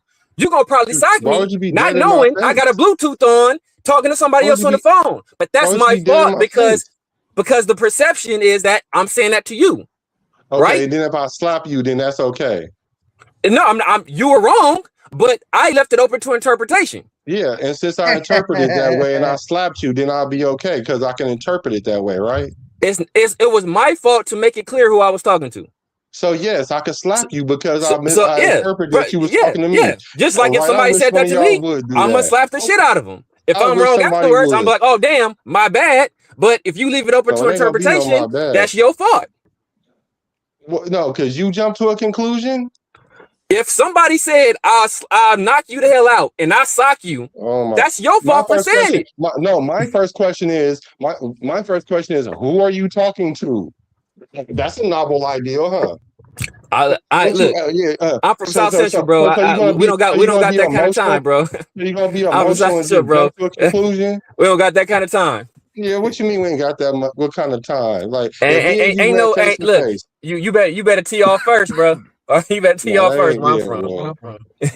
Well, I'm from. That don't make sense then, because if you don't jump to a conclusion because you want to feel in your emotion that you were talking to without clarifying it, that sounds real emotional to me. Maybe so. But what I know is if somebody insult me in my face, I'm teeing off. Wasn't insulting you. You thought that. But exactly. But that's the point. The perception is the reality. That's the thank you, Black. Thank you. The perception is the reality. Okay. Yes. So perception is reality. And the perception from the league is Maxx Crosby is top 4. So why y'all doubting it? The perception is the reality. Yeah, but the perception for those people, but the perception from the people that did All Pro was that he was at least 7th. No, we ain't talking about All Pro. We talking about this list. We talking about that's what we are talking about. We talking about this list. This list. We're talking about everything. The perception is he was 4th. Matter of fact, he was tied with 3rd, and the only reason why Will Anderson got the 3rd nod was he's got more first place votes. Top 5 votes. So really, they're right there. So it's really arguable. It's really not really. If a guy got more higher votes, more people think he's a better player. They both was the same number, but he just got the nod because he had more top 5. Because more people thought he was the better player, correct? Bro, they had the same number. More people thought he was the better player, right? Bro, it's arguable because they're that close. It's the 3 and 4. Did more people think that Maxx Crosby was the better player? Or did more people think that Will Anderson was the better player? Perception. Well, let's look at Will Anderson's first 3 years and Maxx Crosby's first 3 years. Let's look at him. I think Will Anderson, I think he had 12 sacks last year, so he probably got like 30, 31 sacks. So I think he ain't been double digits every year. I don't think he was double digits his rookie year. I'm gonna say Will Anderson stats first and Maxx Crosby second. Games played 46 by Will, 49 by Max. Sacks 30 by Will, and you just said he had 12 last year, so he just got them. But whatever, I shouldn't be putting that part in there. But he had 30 and Max had their rookie 25. Years, right? Their first 3 years. Did Max have 12 at any point in his first 3 years? Bro, okay. Look, he had 30 sacks and Max had 25 sacks. Total tackles, Will Anderson had 117, Max had 142. Tackles for loss, 46 to 41. QB hits, 68 to 60. Forced fumbles, 4 to 5. Pass deflection, 6 to 12. So I don't. It doesn't matter how y'all want to slice that. Those numbers are comparable with each other. So to sit here and act like that, this Will Anderson guy is light years ahead of Max is not sustainable, because not only I think a lot. I say light years ahead of him. I said he's clearly better than him. You're right, but it's not clearly better than him because the numbers are. And not only that, Max get way more double teams than Will Anderson. Sorry, and Will Anderson got way more supporting cast on that. I mean, at this point in their careers, bro, Will Anderson has more of a chance of a longer, more talent, stat producing because career he's younger. Max, because Max is older. He's a better player. Will's a high chance of trending upwards, whereas Max is likely, and I hope I'm wrong because I'm with you, Black. I appreciate Max, but the likelihood of Max being on the downturn at this point, as much as I hate to say it, is probably more likely than him being able to trend upwards, unlike the other guys who are a lot younger and they're not even in their prime yet, right? But we can't assume that they're gonna reach a level. I know, that's why I said the likelihood. That's what I said. But let's say this though. Let's say Will Anderson, God forbid, got injured and don't even miss significant games, but miss like 4 games at the end of the year because he want to get the surgery or whatever, right? And his numbers drop. And then the following year after that, he tweaks an ankle or whatever, and he missed 3 games or 2 games, not significant games, but missed 2 or 3 games, and then his number drop again. Y'all gonna sit here and tell me, well, Will Anderson then fell off. That's what y'all gonna tell me? You said if he does what? If Will he Anderson, misses, this coming season, if he was to get injured, but at the end of the year, he missed 4 games, not significant games, because for whatever the reasons, the Texans is not in the playoffs. They shut him down. He missed 4 games. His stats are lower because of that, right? So they shut him down. And then the year after that, he has an ankle injury or something like that. He missed 2 or 3 games. And they're not significant games, but he missed 2 or 3 games, right? And his stats go lower. Y'all gonna tell me he trending down now because he had 2 years of injuries when we know that he really have an upside higher than what he's been playing? No. Yeah, but it's also part of it is age as well. I mean, Will Anderson is younger than Max, so you know Max is 30 or approaching 30. He's also been injured. He's turned 28, man. He's not even past his prime yet. In terms of life, I agree with you there, Black, but he's been in the league for how many seasons? 1, 2, 3, 4, 5, 6, 7. So that is generally a long time. He's turning 29 this year for sure. So I know that for sure. 7 seasons is old now. It's a long time in terms of NFL life. But he's had like 12 surgeries, bro. No, he had 8 surgeries, 3 major ones, and the other one small little surgery. He had 3. What are you talking about? Do you even know how much the average player have surgeries? Just because they don't tell you guys every surgery that they have. Yeah. And the reason why I know that, because I did workers' comp for NFL players, and they get little minor injuries that they get surgeries on. So the main 3 surgeries that he had was on his meniscus, his ankle, and his hand. All the other little 5 of them was small little procedures. Yeah, but you can call them surgeries, though. I mean, going to the dentist is a surgery too, though, technically. So what, we gonna count that too? Like, damn. I mean, I'm sure he's had dental work. We're not counting that. Did they cut open Max's body and either insert or remove something? How many significant games did he miss? Yes. If I can just get in there for a second, you're talking about his meniscus injury specifically. Just from personal experience, take this for what you will. I used to run daily. I used to be fit as fuck when it comes to cardio until I tore both of mine back in 2019. I was never able to run the way I used to again. In fact, I almost stopped running altogether, period. So I just wanted to throw that out. Yeah, try the bike. I messed up my knees a couple times too. Yeah, I do other stuff. It's just in relation to the meniscus injury. I know how debilitating that can be for the long term. And hasn't he had? I could be wrong. Hasn't he had multiple surgeries on the same knee? On the yes, he has multiple. I think he has 2 on the same knee. So they went so Avocasi. Well, but Black, you're an athlete too. But Avocasi, you're an athlete as well. So both you guys, or anybody else who was on paddle who was an athlete, you guys will know from experience. Once you have an injury on one side of your body, yes or no, do you not start to compensate on the other side of your body? And couldn't that cause problems down the line? It could. Yeah, but it also could not. It raises the likelihood. Yes or no? It does, but it doesn't necessarily mean that. Like, it doesn't mean that. We won't know the ramification of his surgeries until like 2 years from now. The thing about Maxx and guess what happens in 2 years, Black? Yeah, he gets his money. Happens in 2 years. Yeah, you get his money. But exactly because what you guys got to understand, in order to bring players in, you got to structure contracts a certain way. No different than we did Kirk Cousins, $130 million. We know that's not a real deal, but they fix numbers so that way they can get players onto the team. But I don't understand it. Like, I just don't get it, because Maxx Crosby really is not at his. Did y'all see him at the summit? You saw him at the summit, right? You seen the video? Yeah. And Jared Burks, right? Yeah, doing the drills, whatever. So what do you think about that? Doing too much.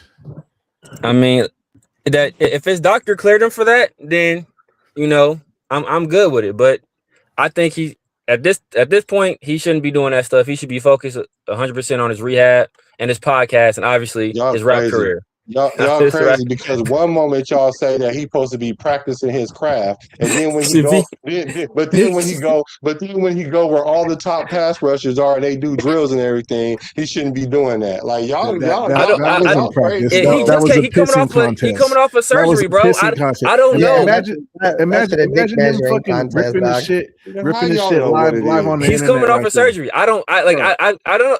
I'm good with that, but like. It's easy to get a non-contact injury in those situations. He shouldn't even be walking now. Then he should just sit down all the time until. I've never heard of nobody in there, that's not a senior citizen tearing a meniscus walking. But I guess it can happen. But what I'm saying is that he wasn't fit enough to pass a physical not that long ago. So I would rather him be focusing on rehab. If the doctor cleared him for those activities, I got no problem with it. If the doctor cleared him, said it's okay, then I got no problem. So he couldn't run around on the field, but he did a podcast. But y'all got a problem with him doing a podcast when he can't practice, right? Y'all had a problem. He with rehab. Bro, he be spinning shit so much. Ain't nobody spinning it because that's what y'all be saying. Y'all be saying that. Oh, I have a problem with him doing a podcast. He should be practicing. I didn't say that, bro. I didn't say that. I didn't say I have a problem with it. I just said the optics are bad. Yeah, the optics may be bad, but that's only to the fans. The fans don't dictate nothing. Oh, goddamn. Well, goddamn, Black. Only to the fans. Don't dictate nothing. They're only bad to the fans. Yeah, because smoking weed is only illegal to the police. Like, no, it's not. No, it's not. But if the Raiders had a problem with it, they would tell him, don't do the podcast. We don't know if they have it. They traded his ass. But since you don't know that, then you can't assume the year that. After a dude just got traded for doing a podcast, literally the year after that. Because he had the Raiders in the struggle, stranglehold, and he made them trade him. That's what y'all was saying last week. You know what makes me sick? Bro? He gives me the Devontae Adams vibe, and what I mean by that, dude, is what was Devontae Adams doing? Feeding Raider Nation. Yeah, I want to be here. I don't want to go nowhere. What was Maxx Crosby doing? I don't want to play nobody else. I want to play for the Raiders. Blah blah. All while instrumenting a trade behind the scenes, while Raider Nation were just eating out their fucking hands, dude. He snaked all of us. I mean, y'all that believed him. You know what I'm saying? Some of y'all that believed him. Now, I never fell for that shit from the beginning, but that's the point I'm trying to make is. That fool's gonna sit here and just tell you guys what you want to hear. No, you don't understand the business. He's good at telling you what you want to hear, bro. He talks a slick game, and y'all fall for it, bro. Yeah, just like y'all fall for AOC, got a chance to start this year. Why is every podcast arguing? Because I fucking want to. AOC I never said ain't no kind of has a chance to start. Every time you hate on Maxx Crosby every chance you get. That's why. I don't think Ain't has a chance to start, but I do think Ain't will play well in training camp. Remember baby Kurt Warner? Remember that Baby Kurt Warner, yes. I remember vividly. Baby Kurt. Oh, my God. Yeah, but I don't think Ain't O'Connell starting. But I think Ain't O'Connell thus far has performed the best of the quarterbacks. I think he'll probably be the best quarterback through most of training camp. I still think Kirk Cousins is locked in as a starter. I don't want Mendoza touching the field this year. If I had anything to do with it, you let him sit all 17. I wouldn't even make him second string. He'll be a third string emergency quarterback. I can see that. I can see that being a real thing. But with that being said, that doesn't mean Aiden O'Connell is the second best quarterback on our team. He's performing well right now. He's performing better than the other two quarterbacks. That remains to be seen. Will that continue during training camp? That remains to be seen. But right now, he always play good until they start hitting. Until they start hitting. That's exactly why I made the comment last night that non-contact jersey Aiden O'Connell is legendary. Yes. He got that red jersey on. You can't fuck with him. Yeah, he untouchable. He the man out. He MVP level. But as soon as you get hit him, it's a different story. Aiden O'Connell is who we drafted him to be, a good enough backup who can win some games and nothing more than that. Anybody who pretends that he's more than that, I don't know what you're smoking, man. He's a great locker room guy, and that's part of the reason why I would have him at second string, because he has experience playing that role, coming in as a second guy, having to win games. He understands that, so that's why I would put him as the backup. You don't understand that. As a fifth, what was he? Was he a fifth? Was he a fifth round guy? I think it was fourth. I think I want to say it was fourth or fifth, whatever right. it is. A fourth or fifth round quarterback that's still on our roster, who's a serviceable enough backup. That for me is a win, but he's no more than that. Yeah, exactly. But he just exactly sat there and told everybody. He just told everybody he want to be a starter. Every NFL player wants to be a starter at some point. Wants to be a starter. Yeah, but you don't say it. You do say it, bro. No, you don't. What the hell? So how come he ain't said it all the other years then? He want to be a starter on a team that they just brought in 2 quarterbacks above him. He said it every year. A clip of him the other day. Come on, man. So he wants to be a He starter. said it whether it be here or What anywhere kind of else. player don't want to be a starter? Did he say? Oh, time out, Black. Time out. Blow the whistle. Flag on the play. Did Aiden O'Connell say here or anywhere else? Did those words came out of his mouth? What? No, actually, Kirk Cousins said that. Kirk Cousins said that. But what he did say, I want to be a starter in this league. He didn't say on this team. He said in this league. The Raiders are in the league, right? So y'all know he auditioning for 31 other teams, but y'all want to be blind to that. You know that. But I think he's a free agent after this year, so there's no guarantee the Raiders bring him back. He's off his rookie contract. Yeah, so blame him for saying it. But let's not act like that. He's sitting up there like, well, I know my role, and my role is to be the backup to either one of these quarterbacks. That's not what he's saying. That's not no. What he's right now, I'm about to be a free agent, and I want y'all to look at my tape and please buy my demo. That's what he's saying. Right now is not the time for him to be saying, I know my role, I'm going to be the backup. When the final depth chart is released, that's when it's the time. Right now, according to Kubiak, it's an open competition. So his job is not to, I'm going to be a backup, let me stay in my role, let me placate these other guys. His role is to go out there and try to bust their ass every single practice. Mendoza doing it.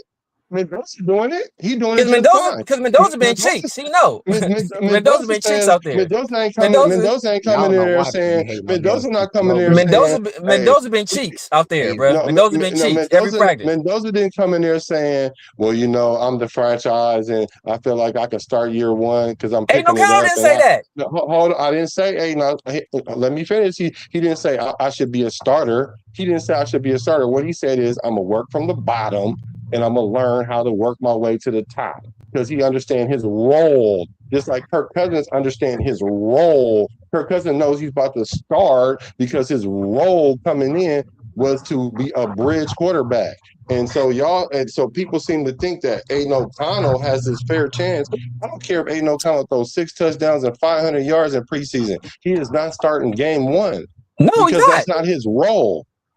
I don't think he is, but his job is not to accept a backup role until they give it to him. Right now, his job is to compete like he's a starter, and through the week, his job is to compete, just to prepare like he's going to be the starter. If you're not competing like you want to be the starter, if you're not preparing like you're going to be the starter, get the fuck off of my team. Like that. And I'm gonna tell you this right now: if somebody look Mendoza in his face and ask him, "Do you want to be a starter?" and he say, "Well, not right now. I want to work my way for the bottom." Get this bum ass androgynous motherfucker off my team. Get him off my team. I'm not talking about that. I'm not talking about how you prepare. I'm talking about the reality of what's the situation. The reality of the situation is Aiden O'Connell is not going to start. I don't care what kind of competition y'all think this is. His job is to go out there and try to win the starting job. If you're not trying to win the starting job, what the fuck are you doing?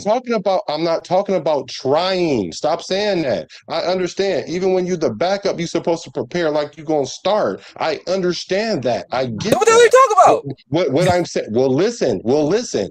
The reality is, I don't care how he prepares. He is not the number 1 quarterback, and he's not the number 2 quarterback. The reality is, he's a backup. That's the reality. But his job is not to act like he's a backup.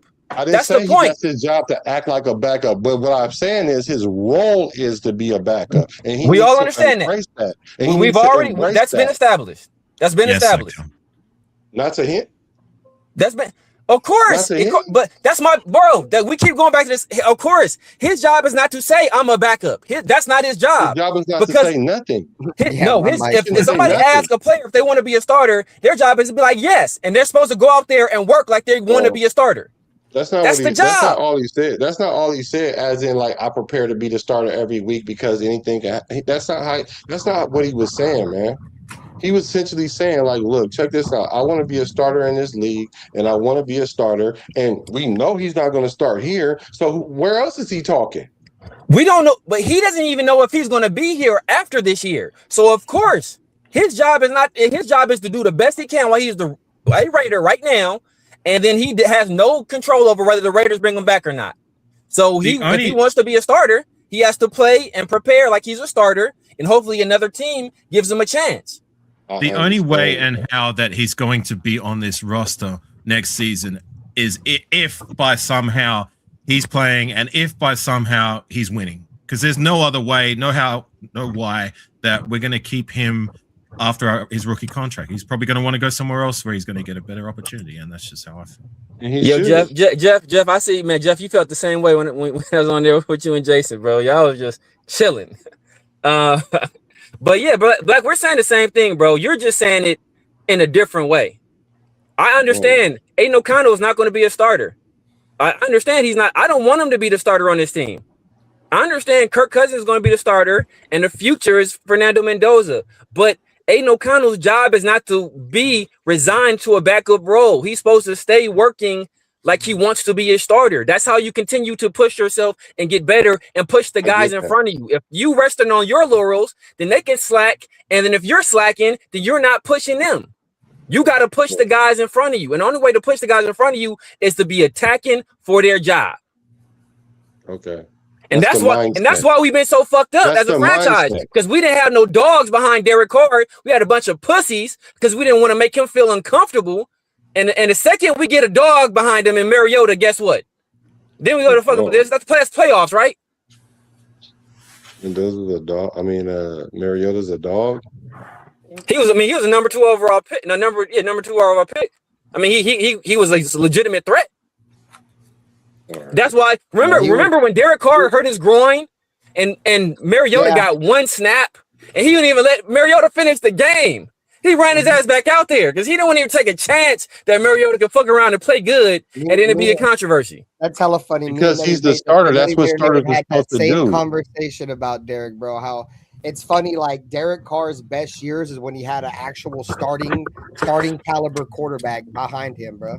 But because they didn't want to make Derek Carr uncomfortable, they kept a bunch of bums behind him. You know what I'm saying? How many and remember, hold on, because I haven't talked in a second, bro. Remember Maxx Crosby even said they were telling the defense to not intercept Derek Carr in practice, bro.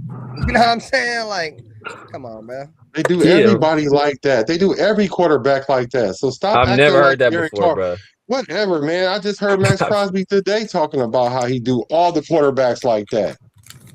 How he did Geno Smith like that. Yeah. I wish they wouldn't have did Geno like that. I wish they wouldn't go out and be like, "Oh, don't pick off our quarterback because we don't want to hurt his feelings the way." Yeah. Oh my God, bro. How many training camps have you been in, bro? No, Max's issue is that remember they be yelling at Maxx because he hits the quarterback too much. Bro, remember Maxx was telling a story about Matthew Butler when Matthew Butler was a rookie, and he was saying how like Matthew Butler did the same thing. And like the coaches was like down his throat, like, what are you doing? You don't touch the quarterback, got red jersey. And Maxx was like, yeah, man, good shit, bro. Good shit. That's what we do. Like, fuck, you know, that's how Maxx does it. Maxx goes overboard. Do you know why he does that? Do you know why he does it? Because he explained why he does it. Yeah, his motor's on 10 at all times.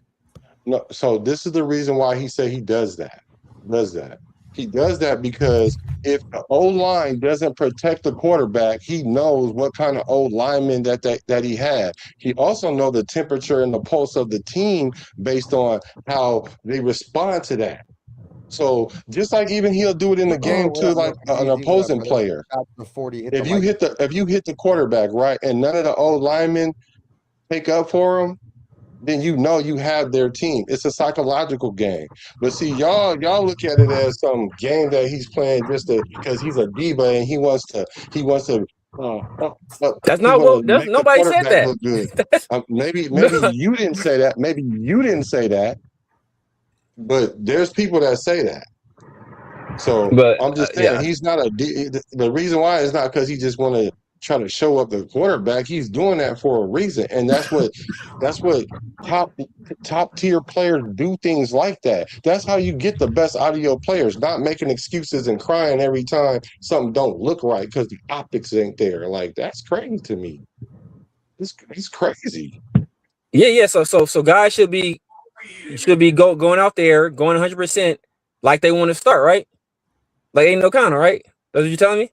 Yeah. No, I'm saying Aiden O'Connell should prepare like a starter. Yes. I don't care if you're the 3rd string, the 4th string, the 12th string. You're supposed to prepare like the starter. But I know one thing, that 12th string quarterback ain't about to tell his family to come to the game because they know he ain't about to play.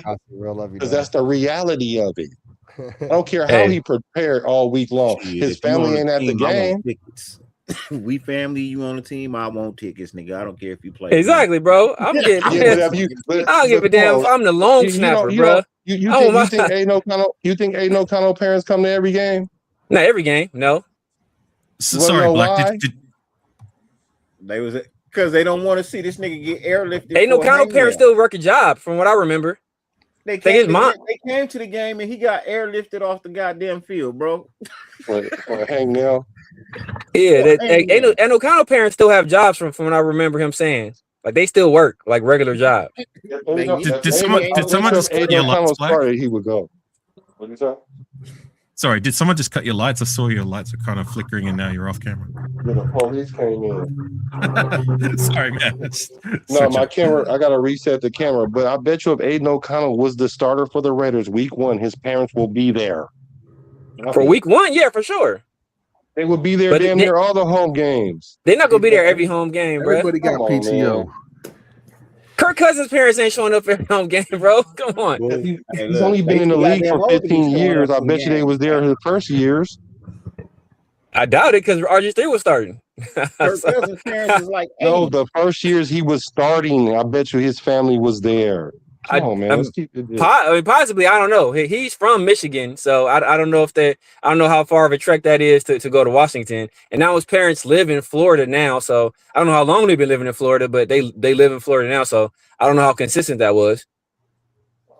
But this is what we're going off on a tangent. I don't give a fuck if ain't no kind of parents is at church. If they going to mass, if they're going to Jehovah, they're going to the Kingdom Hall. I don't give a damn. All right, he ain't starting. The point is this, that he knows he's not starting. So I don't care how he prepares week in and week out, which he's supposed to prepare like a starter. But the reality is, he knows the reality is that he's not the starter. No, he's not gonna start, bro. Like, how do you No, you don't know. How do you know Kirk Cousins ain't going because Clint Kubiak said it. That's why.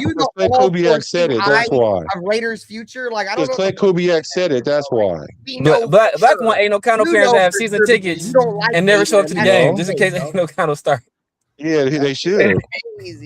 They should. They want to have season tickets and not show up at all. You don't know how to. Clint Kubiak said it. That's why. That's how I know. He didn't. It's because y'all don't listen to what he's saying. What did he say? Plans changed. I don't think he said Kirk Cousins is the starter. I don't think he named anybody. Right, whatever. He said Aiden O'Connell was the starter. That's what he said. Can I ask just one thing in regards to Aiden O'Connell? Because I think that we all agree here. Is there anybody on this panel that sees differently to what I said before, that Aiden O'Connell is at least who we drafted him to be? A serviceable enough backup who can come in a pinch and win some games, but nothing more than that. Does anyone think he's 100%? No, I agree 100%. Drafted to be, I would just make the argument that he would, in my opinion, he's kind of surpassed my expectations, bro. I didn't think he'd come in and win as many games as he had in limited snaps with as many different offensive play callers and coaches. You know what I'm saying? I didn't expect him to come in and break the record against the San Diego Chargers, LA, whatever. I don't care what excuses you make. Why it happened? You know what I'm saying? I didn't expect him to come in and have a winning record against Kansas City or right damn near at 500. I didn't expect none of that shit. So now I hate him. You know what I'm saying? I respect and I think he's overcome what I expected him to be, bro. Respectfully, I don't think any AR, of us expected any of that, bro. And we all probably thought he was going to be like Afakasi said, a backup, never going to get a shot. He's going to sit back there type shit. And he's overcome it. What up, respectfully, I cannot answer your question because I haven't seen enough from him. I don't know what he is. I don't. And that's just being honest. I don't know what he is. I don't know if he's a starter. I don't know if he's a backup. All I know right now is he is a guy who does not fucking play. For whatever reason it is, he doesn't touch the field. So, hey, Bo. What, like I said, Black, whatever it is, I don't know. It could be a multitude of reasons. All I know is I ain't seen enough from him to say he's a fucking backup or a starter. All I know is he's a player in the NFL, and right now, from the looks of it, you don't deserve to be there. Sorry, Black. Did you say you disagreed with what I? What you don't think he deserves to be in the league? No, I was asking Black. Something else because I haven't seen anything that says you do deserve to be there. Bro, his rookie year, he balled out. He was one of the better rookie quarterbacks. Dude, Aiden O'Connell got Antonio Pierce the job. Balled out their first year. Aiden O'Connell got Antonio Pierce the job. Like, I don't. Colin Kaepernick balled out his first year on the field too. What we saying? Yeah, I think Aiden O'Connell belongs in the league, but he's not a starter in the league. I think he's like AR said. I think he's a backup. That's what I asked. That's what I asked. Does anybody tell you that? What about you, Black? Did you say you disagreed? That do you think he's more than just being a capable backup? No, he's what he is right now, an emergency quarterback, scout team quarterback. That's what he is. Okay. All right, I got you. That would be my assessment because I haven't seen anything else. I haven't. Like, you give him credit for wins against Kansas City, but all he did was hand the ball off. So by the sound of it, nobody thinks he can be more. No. I would like for him to be more. I would like for him to be more. I do. I think given the opportunity in the right situation, like Severe said, bro, when he's the red jersey quarterback, he's fucking MVP. I feel like if you can protect that kid, I think he's got the intangibles and the football IQ and the brain to win games. I do. I don't think he's I think what really hurts him, dude, is he's unathletic, but he's unathletic on a whole nother level of unathleticism, dude. Like there's immobile quarterbacks, and then there's Aiden O'Connell. Like he's a step, like he can't move. I've made the comparison. He's like Bambi on ice. He's like a baby giraffe when they're being born, bro. Like their legs are all fucked up when they try to run. You know what I'm saying? Yeah. Can't do it.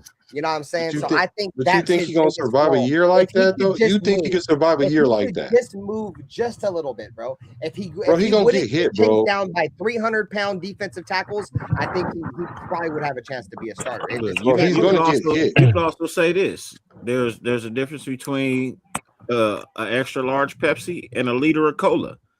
Like there's. What he said, AOC. Come on, Shasta. You ever drinking RC cola, dirty? I want a liter cola. All right.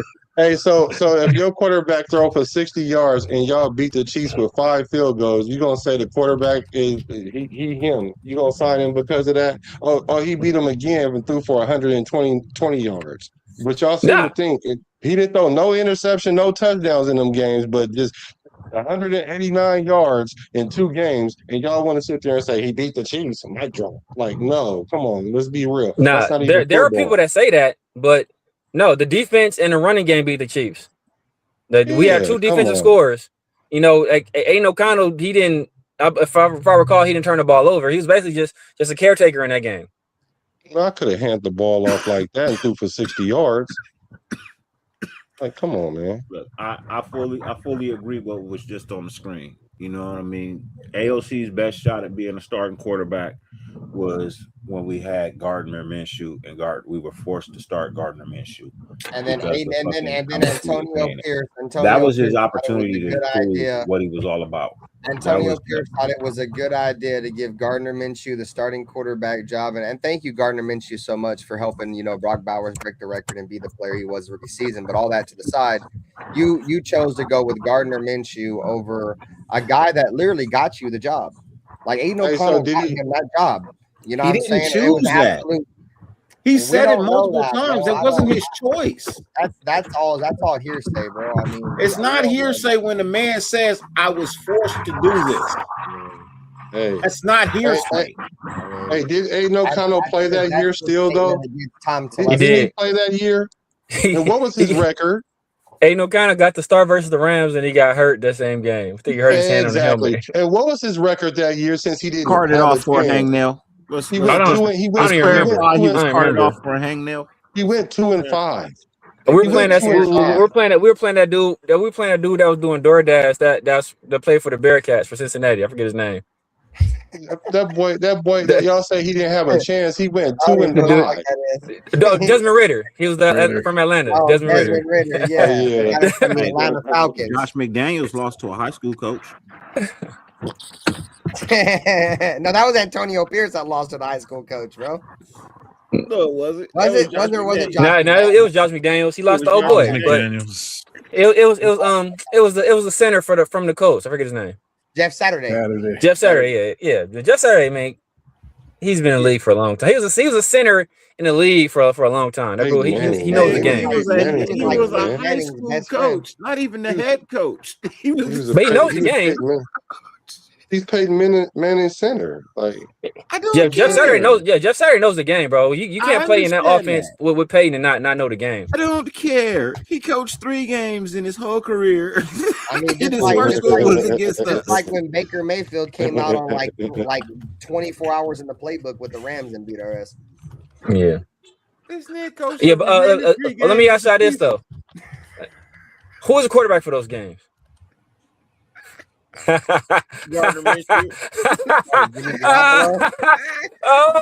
that'll be quiet. That'll be quiet. Oh no. Okay, yeah. So what's the point? You said Gardner Minshew? Didn't your boy go 2 and 5 that year? Didn't Aiden O'Connell go 2 and 5? That means he started 7 games, but y'all saying he didn't have a chance. He went 2 and 5. I'm saying O'Connell didn't have a chance. And he got injured. He got injured, right? And then even if that was a bad year, right? He had a chance in training camp the following year, and guess what? What happened? He got hurt. So what I'm trying to say, y'all talking about trending down with Maxx Crosby. What is LC doing? He definitely not trending up. Aiden O'Connell's he's a backup in the league, but I think everybody but Ben is agreeing with that.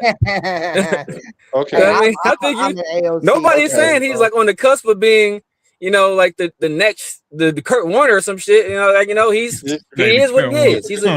He was a solid pick. He served his purpose. Yeah, I agree with that. No, because I'm not. Because see, you're defending it, and Ben is the one saying that. And it ain't even. And what I'm saying ain't even towards Ben really, because there is a section of the nation that keeps saying that he's not getting the right shot, and all the stars didn't line up, and the girl didn't wink at him first, so he knew it was good, and all this stuff. So I'm just saying he's had ample chances. Like I would never consider a quarterback to be my number 1 quarterback, and I don't even know if he can play a whole season or at least 14 games out of the season. In some terrible situations, bro. Now he's finally got coaching, and I'm just saying, I don't know. No, I don't think there's value there. There's value there to just throw him away and not treat him like he's not a Raider though. That's crazy. It's crazy. No, we need to get a draft pick for him. That's why we're gonna trade him. Yeah, I'm with you. I'm all about that. Yeah, I'll take a 3rd, 4th, 5th. I don't think nobody gonna give him a draft capital for him right now, unless there's an injury. Yeah, preseason got to ball out. We got to feature him in preseason. Right. Yeah, unless there's an injury, I don't see nobody making that kind of choice. Especially, I think it's still some other guys sitting out there too that are unsigned. Yeah, that's my guy on 6. You already know what time it is. What the heck is going on? What you got? Horror movie going over there, bro. Candyman about to appear. Hey, shout on 6, man. He said, "What up, Ben? AR panel chat. Fuck Dustin, Ozzy Cortez, Sultan." He said, "Raiders can't wait for week 1, and then week 2 we going back to back with the Afakasi. Like rock, Yes, sir. Appreciate you. Much love, dog. Yeah. No, so I mean, at the end of the day, bro, like I said before, regardless of whatever one of these quarterbacks wins, I want the whoever gives us the best opportunity to win, football games. Like I don't, as much as I like Aiden, and I like certain players, bro. At the end of the day, I put winning above anything else, bro.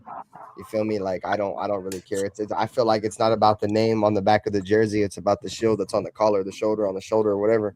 You feel me? Like, so I just got to see. I just want to see the Raiders get better. That's why I don't have super high expectations this year, because I feel like this is an extremely top-heavy roster. I don't think there's a ton of depth on this team, especially a lot of crucial positions. Linebacker, corner. There's a couple of them that's like we lose a dude, it might be bad. A couple offensive linemen, but whatever, So as long as whoever is the quarterback and we're winning football games, I think we'll all agree that we'll be happy. You feel me? Have a great night, A-Bomb. Thanks for coming by, bro. Thanks. That's just my mindset. I only have emotional attachment to one player on this team, and that's Brock Bowers. God damn it. The rest of these motherfuckers, I don't give a fuck about, to be honest. I just want to win the game. It'd be foolish to expect us to be winning more than what would show. At least winning for progress would be. I think the bare minimum expectation.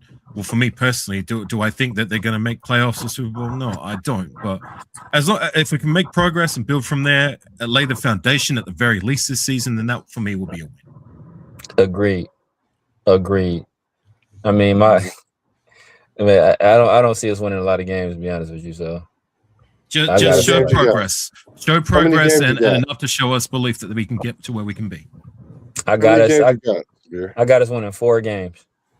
Oh yeah, you tripping. But let's just say, for example, I said we're gonna be between like 3 and 5 I've been talking about y'all since the offseason. The 4-win club. Hey, but check this out though. Let me ask you this though, because that's fair. That's your opinion, so that's cool. Let me ask you this: so if Kirk Cousins comes in and win 8 games, do we play him next year too? Hell no. Nah. It's Alex Smith situation. It's Alex Smith passing off to Patrick Mahomes. Alex Smith started 15 games that year. I think Pat Mahomes started week 16, and then they went into the playoffs. I think they had a first week bye. Then they lost in the second round, I believe. And then Alex Smith was gone, and it was Patrick Mahomes' time. It's going to be the same situation here. Except we ain't winning that many games though. If Cousins, if we do win 8 games and Cousins is doing his thing, and the reason why we fell off and didn't win more than say 8 games is because the defense wasn't doing their thing, then as much as I'm a Mendoza guy, then yeah, you got to go with the winning hand, right? That's what you think. Because we ain't gonna win no more than 6 games with Mendoza his first year. That's the reality of it. Yeah, I honestly don't see that happening. I think no matter. Unless Kirk Cousins go out there and does something incredible, I don't see the Raiders bringing him back, especially the way that contract is structured. They got that out. Yeah, they got that out. So if they don't get him off the roster, I think by the first week of the new league year, then March. Yeah, that money kicks in. They're not about to do that. So no, but the only way he's keeping his money is if we're winning. No, they'll decline the team option, and then they'll restructure the contract. And if he don't take the restructured contract, then we release him. Yeah, but I don't even think that's the situation. I just think we just let him go. I think we just cut him. I just think we just cut him. The situation. No, I think we got a team option on his contract. It's structured like that, so we can restructure it if we were to bring him back a second year. That's how Spytek put it. Yeah, but why would he accept that though? He signed a 5-year deal. He signed a 5-year deal, right? Those are just the numbers. That's just how you get players on the roster. Exactly. Under the cap and everything. And so but they have a team option for next year. So they come in and he's due like 30 million or whatever, 20 million, whatever the number is. The team is going to decline the option and then they restructure the contract, or they can give him an extension whatever, but they're gonna massage the numbers. So the contract is not really the issue because if the team declines the option, he's off the roster automatically. Right. And then they can renegotiate the contract, and they'd have to sign him to a new. They'd have to sign him to a new contract. No, they don't. If they decline the option, yeah, he's off the roster. Right, and then they go back into negotiations and they restructure with a new contract. Once you decline the option, he's gone. You're ending the. No, it's not, bro. You can decline the team option. You still can negotiate a contract, and then they'll give him another 5-year, $180 million contract, which we know ain't really the contract. That's just the contract on the paper. Because just like this year contract, it's really a 1-year, $11 million deal that we got with him. If you decline the option, if he signed through this year, and then the rest after this year, it's a team option. If they decline the option, he's gone. No, he's not. They can restructure the contract. You have to do that before you decline the option. No, you can't decline the option and then. No, you decline the option first.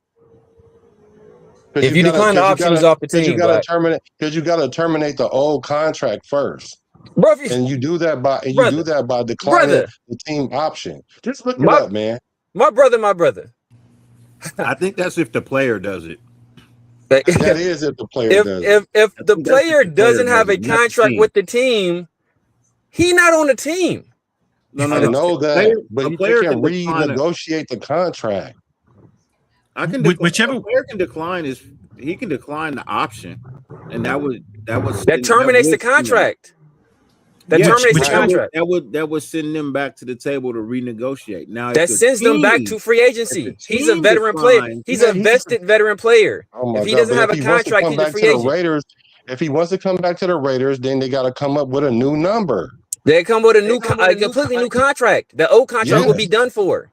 Yes. Whichever way it works, whichever way, whether you're right, Black, or Severe, you're right. Just look it up. Whichever way it works, the contract as it stands right now, like the way I see it, the only way he's going to see that big money that he would be paid next season, and maybe the season after that, is if he's starting, winning, and winning a lot.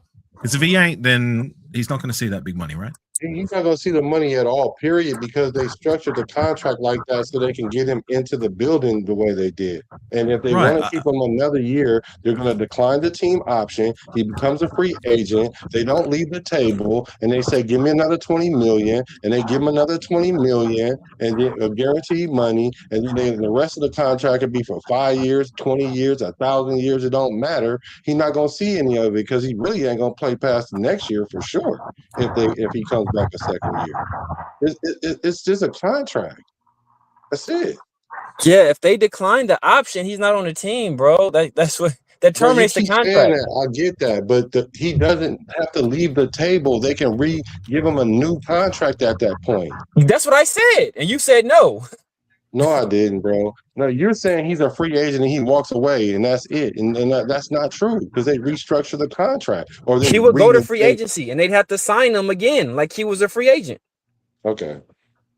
All right, gang. On that note, I got to get going. So I appreciate you guys. Thanks for having me on, Ben. All right, man. Take it easy, brother. Yeah, and Black, always a pleasure. All right, everyone on the chat. Peace. Catch you on the next one. They are. Quick recap. I'm just saying he can play next year. He can play the following year and not get none of that money that he's on the contract for now, and he can still come back to the Raiders at a lower rate than what the contract says right now. That's all it boils down to. That's it. Well, I don't think he's coming back. I doubt he's coming back either. Unless he wins 9 games. He wins 9 games and he takes his team to the playoffs. He comes back. That's the only way. And that would also have to mean that Fernando Mendoza never saw the field. Right. I think that's the only way. Yeah, because ain't the option over the next 2 years expensive, right? Ain't that option like 40-something million or something like that? Yeah, it's ridiculous. Yeah, it gets bro. Next year. They're not about to pick that up, bro. No, the team is going to decline the option. Yes, they're going to decline the quarterback if he's not winning. Regardless, they're going to decline the quarterback if he's not winning. Yeah, I mean, if he does win, I really don't think they'll bring him back. I mean, you only get so much You only get so many years of a rookie on a rookie contract like that. And so unless you have a guy unless you got like a Brett Favre or Aaron Rodgers or a guy like that that's still playing football at a high level, you don't keep that guy sitting down while in his formative years, while you got an opportunity to kind of build a winning franchise with a cheap quarterback in place. Like that's the whole benefit of drafting a rookie quarterback, because you get those early years before those 4 years rather, before they usually sign them to an extension after their 4th year. An extension usually doesn't even kick in until after their 5th year because they usually backload it. But you get those early years to kind of say, okay, we're going to build a roster around this young talent and be able to overpay these other guys because we're not paying the quarterback $50-60 million a year. No, and you're right. That's the thing, and I agree. Like, if you ain't got like a Hall of Famer quarterback that's sitting in front of a guy that's on a rookie contract, those rookie contract years, bro, those are the years you're trying to take advantage of and win a Super Bowl, invest heavy in the team.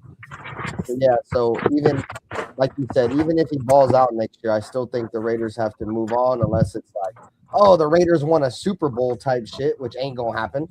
No, all he has to do is win one playoff game. Still, bro, like you can't like I agree, you can't be wasting valuable years of a young rookie's contract, because that's one of the main reasons why you draft a quarterback, is so you can get him on a cheap ass deal to build it. Yeah. People mad about him not starting this year. You think they're gonna sit back for another? I mean, maybe I guess if Kirk is winning, they might just bite the bullet, but then it's gonna be the conversation about, oh, we wasted a draft pick. You should have just rolled with Kirk the whole time. And we ain't even gonna revisit that. I said that when we picked him. Here's my thing. Here's my thing. If Kirk Cousins wins one playoff game, I'm telling you, they bringing his ass back. I don't give a shit what Raider Nation feels or wants or thinks they deserve. If he wins a playoff game, they're gonna bring his ass fucking back. I can see that. They might renegotiate the money, but they're gonna bring his ass back. I guarantee you that. Why? Because Raider Nation gonna be up in arms about letting a one-win playoff game quarterback fucking go. Because you gonna let him go? He was better than Derek Carr. He won a fucking playoff game. True. That's true, bro. Yep. Yeah. So that's true. They're gonna bring his ass back.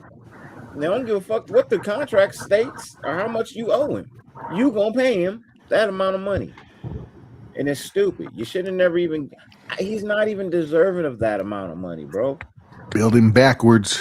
Bro, them Aaron Rodgers type numbers, bro. Them Tom Brady type numbers, bro. Like them Peyton Manning type numbers, bro. Them ain't fucking Kirk Cousins type numbers. Yeah, they're not. I don't think they'd bring him in at $40-something plus million a year. But you have to if he wins a playoff game. You have to do nothing. You don't, but they do. And they don't have to neither. Sure. Yeah, they do. Well, yeah, they do. Satisfy the fans. Nope. You said they're not Kirk Cousins type numbers. You must have forgot how Kirk Cousins get down when it comes to contracts, brother. He can right. I think he's top 10 all time in terms of earnings. I tell these fools that they don't listen. They don't listen. I've been telling them that. He's number 3 all time for a quarterback that don't have numbers that prove number 3 paid all time. It don't prove it. So there's only 2 quarterbacks that paid more than him. That's Tom Brady and Aaron Rodgers. That just means he got. And Tom Brady played for like 20 years, so that's part of the reason. All part of the reason why this nigga shouldn't even be Tom in the conversation. Brady played on a lot of cheap ass contracts. All part of why he shouldn't even be in the conversation, bro. What has he done? Honestly, what has he done for that money, bro? Does he have any Super Bowl wins? And it's not to say that the man can't play quarterback, but I'm just saying. You know, when he's gotten all them contracts when teams were in need of a quarterback and there was nothing else available. Yeah. Just like we did. Yeah, man. We needed a quarterback. We needed a quarterback, but there was nothing else available. So they say. I would have rather told you. I would have rather went with DC. I would have rather went with DC. But whatever. Yeah, I don't know BC. I mean, I don't think BC was coming back, but I mean, as the old saying goes, Super Bowl contenders. That's why he ain't coming back. He yeah, told us no. He's like, yeah, no. So he wasn't an option. But like, I mean, like the old saying goes, man. You know, you're worth what you can negotiate. So so damn, like numbers be damned, wins, losses be damned. What am I worth? I'm worth what I can get on the open market. So, you know, like I look at, I see Pokemon cards going for thousands of dollars. It's a piece of cardboard to me, but some people were willing to pay $1,000 for it. If you can jank somebody out of that $1,000, get it. I will say this: if any of my kids go pro in anything, I am looking for the agent that fucking Kirk Cousins has, bro. I am looking for that dude. Hey, I need you, bro. You got Kirk Cousins paid, bro. I know you can work some magic. I know you are fucking abracadabra out this bitch, bro. It didn't have nothing to do with the 4,000 yard seasons he had. It didn't have nothing to do with it, bro. Can you honestly tell me he deserves $43 million a year? Bro, I'm just saying. I'm just asking. You don't think that has something to do with it? I don't think it has anything to do with it when you 3 years removed from it. Oh my god! I think the well's dry. 2 years. 2 years, hurt 3 2 years, whatever. He ain't did it in 3 years. 1 year in a row. This year 3. He ain't did it in 3 years. Wait, you mean 2 years? Because they ain't even played this year yet. He ain't did it yet either. And this year 3. This is year 3, and he ain't did shit yet. I'm just saying the season just started. We don't count this year too. Give him a chance. I'm gonna give him a chance, Black. You know, I give everybody 7 weeks. I know what type of player you are. I know what type of coach you are in the first 7 fucking weeks. I know what you are. I can see it. It ain't gonna change. It ain't gonna change in week 8. It ain't gonna change in week 9. It ain't gonna change. You are who you are. I can see that in 7 weeks. I can see you a player that don't put in no work. I can see that you a player that do put in work. I can see all that shit. I can see if you're a coach with no control. I can see you a coach with some control. I can see all that shit. I mean, I like Kirk Cousins, Raiders Rebel. My only issue is that he's just it's all relying on if he can stay healthy or not. And you know, barring history tends to predict the future sometimes, bro. And if that's the case, he's prone to be injured, bro. You know, and that's why I feel like the Raiders are gonna go in this year. They're gonna go in they're gonna let Kirk Cousins go in there until the offensive line's figured out. They're gonna let him be the one that's gonna take all the lumps and shit, and eventually he's gonna get hurt. And then Fernando Mendoza's gonna come in, and that's how his career is gonna go. Really? He said Kirk Cousins. No, my bad. His number's close to Aaron Rodgers. Really? That's gonna happen. Okay. All right. Yeah, Kirk Cousins does have good statistics. I want to say he's like a quarterback. I just said years removed from that. Yeah, no, I'm saying like his numbers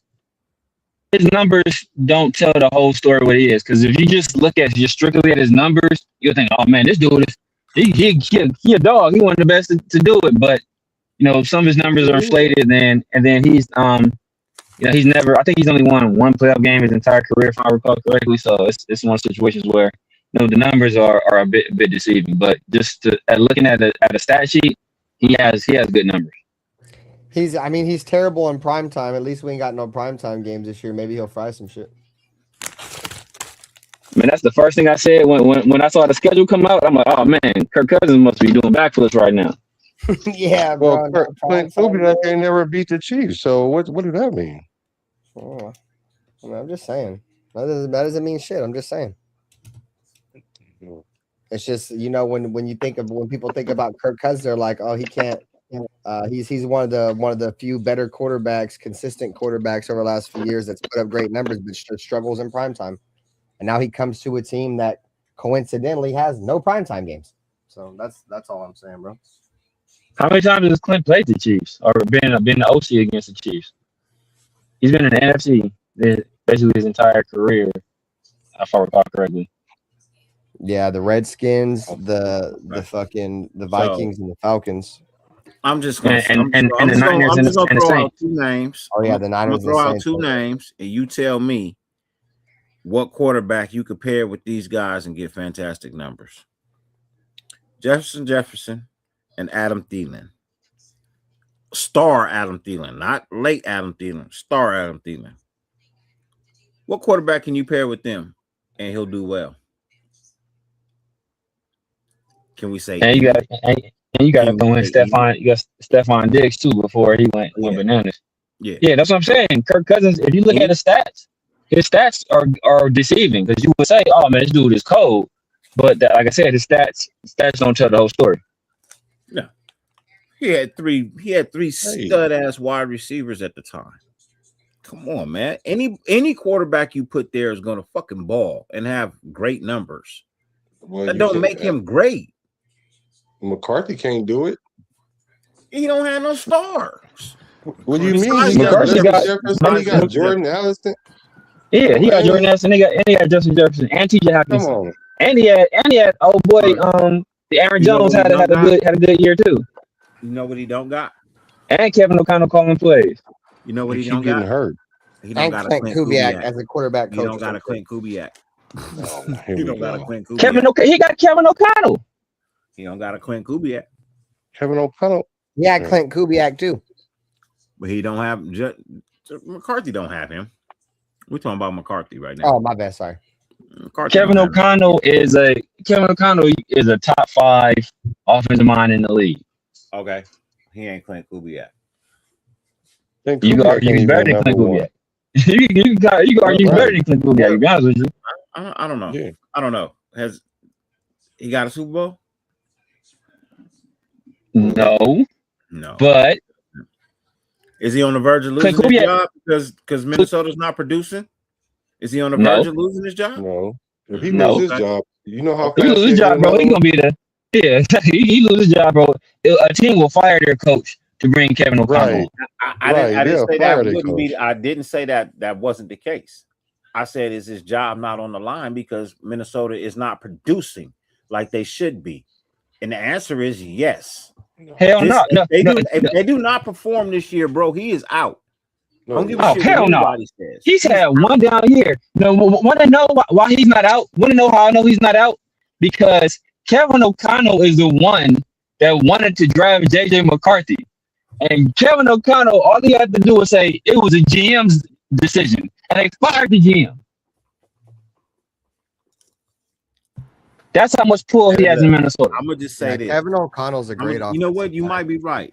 You might be right. He might be safe this year. Why? Because they got 2 trash-ass quarterbacks playing for him right now. I don't give a shit what you say. McCarthy is not good. He's not. No, he's not. He's trash. He's trash.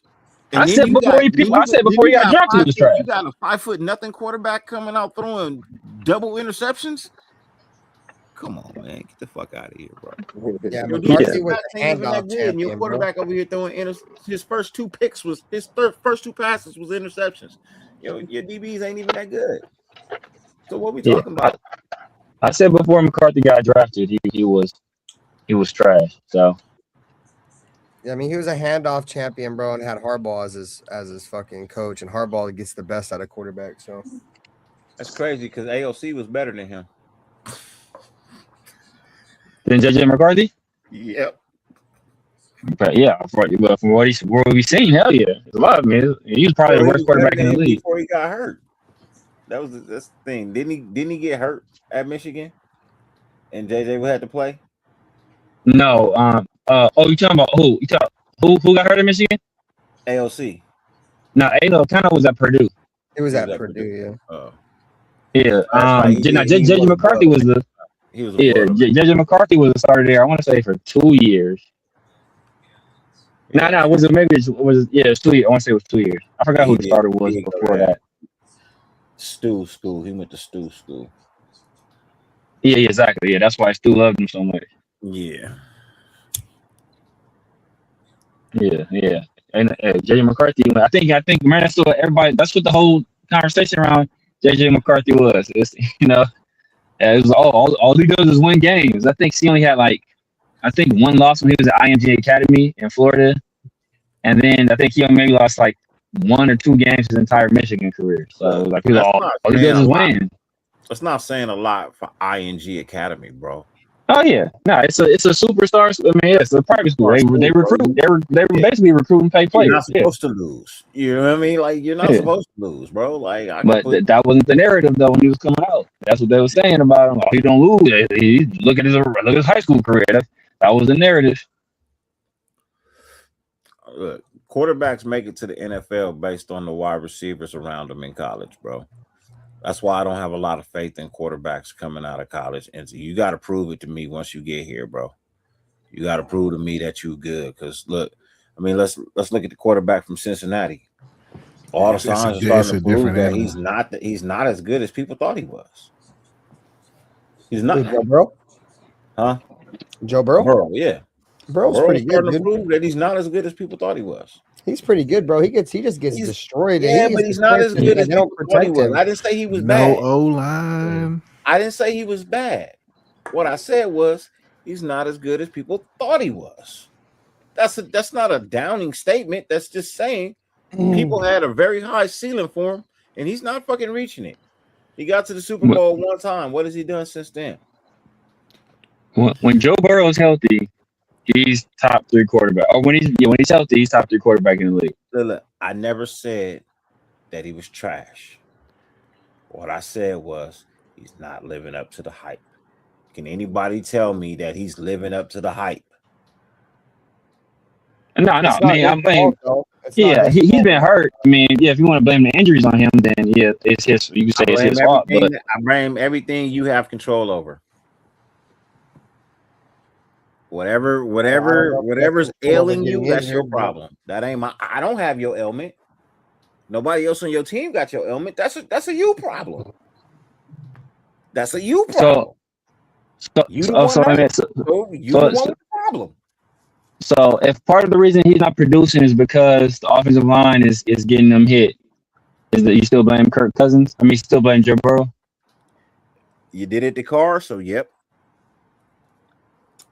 People did it to DC. I'm gonna do it to everybody else in the league. Nobody is above the standard. Nobody's above the standard. Everybody tried to say, "Oh, Geno this, Geno that" last year when I kept saying the fucking O-line is trash. But Geno was getting, fucking stepped on too. Although he didn't help his case. Well, let's just be honest, the motherfucker didn't help his case. Hey, look, you're preaching to the choir.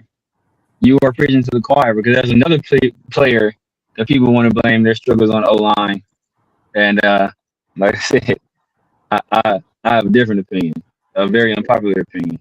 So I'm just saying, man. Hit it. If it's good for the goose, it's good for the game. I mean, everybody already knows. Everybody already knows. I don't think we should have drafted Ashton Genty in the first round. I mean, I'm opposed to drafting any run unless you got like Adrian Peterson or even Barry Sanders. Like Barry Sanders was crazy in college, but like unless you got just like a freak of nature, I'm not drafting a running back in the first round.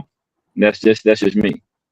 And I felt like it was a wasted pick because you didn't even have an offensive line in front of him to even be ready to block for him. It's a wasted pick. Brother, you are my guy, my dog dirty. Man, thank you. Exactly what I was telling people. And Same thing with the quarterback. You don't have a team ready for this quarterback, bro. It's a wasted fucking pick. I mean, teams feel pressured. Teams feel pressure to draft a quarterback, and quarterback in terms of the value scale, the quarterback is the highest value position in the NFL. So if you got a chance to draft a guy you think can be a franchise quarterback, you almost got to pull the trigger. But in terms of running back, like you can get these top tier running backs throughout the draft. You rarely get these top flight quarterbacks later on. Like there's a lot of running backs that are producing at a very high level that are second round players and beyond. There's obviously your guys that were first rounders. You think of Saquon, Bijan, Jameer, but then Kyron Williams, he's a later round pick, right? Javonte Williams is a later round pick. Like, a lot of these guys were Derrick Henry was a second rounder. Like a lot of these guys are second, third, fourth round picks. And what the teams did was they invested elsewhere. Like one pick before Derrick Henry. We took Jihad Ward, I believe, like one pick before Derrick Henry. We had a need for running back too. I don't remember if it was one pick before, but yeah, we picked before him. We did take him in the second round before the Titans took him in that draft.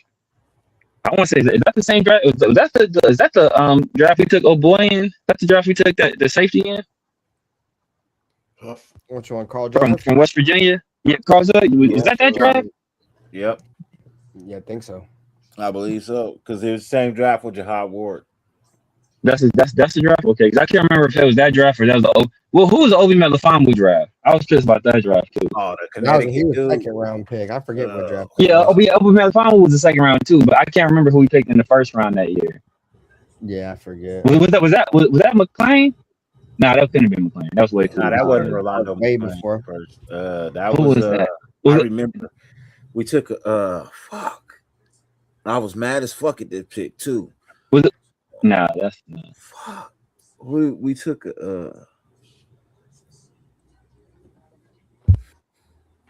dude, who did we take in that fucking draft? I feel like we took a lineman. I feel like we took a lineman. My guy SoCal knows me too well. He already knew I was about to say Genty. My dog SoCal know me too well, bro. So that's me saying. Keep telling, man. People keep making all these excuses for Genty. You know, sometimes if I draft you in the first round, you as a running back, so you gotta make your own magic.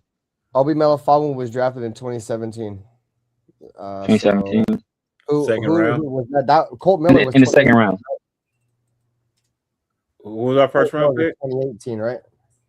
I think so. Garrett Conley. No, was that Garrett Conley? I don't remember. Yeah, it was Gary Conley. You're right, bro. Was it Gary Conley? Okay, yeah. It was Gary Conley. Damn. That was the same draft as Eddie Vander does it in the third round. Yeah. Because we drafted Colt Miller the year before that, I want to say, right? Or was it the year after? The year after. That was the year after. Yeah, the year after. Yeah, it was the year after. Because I remember Tremaine Edmonds got drafted in that draft, and I like Tremaine Edmonds. And I think Derwin James was in that draft class too. And then Mike McGlinchey was in that draft class, and the Raiders wanted Mike McGlinchey.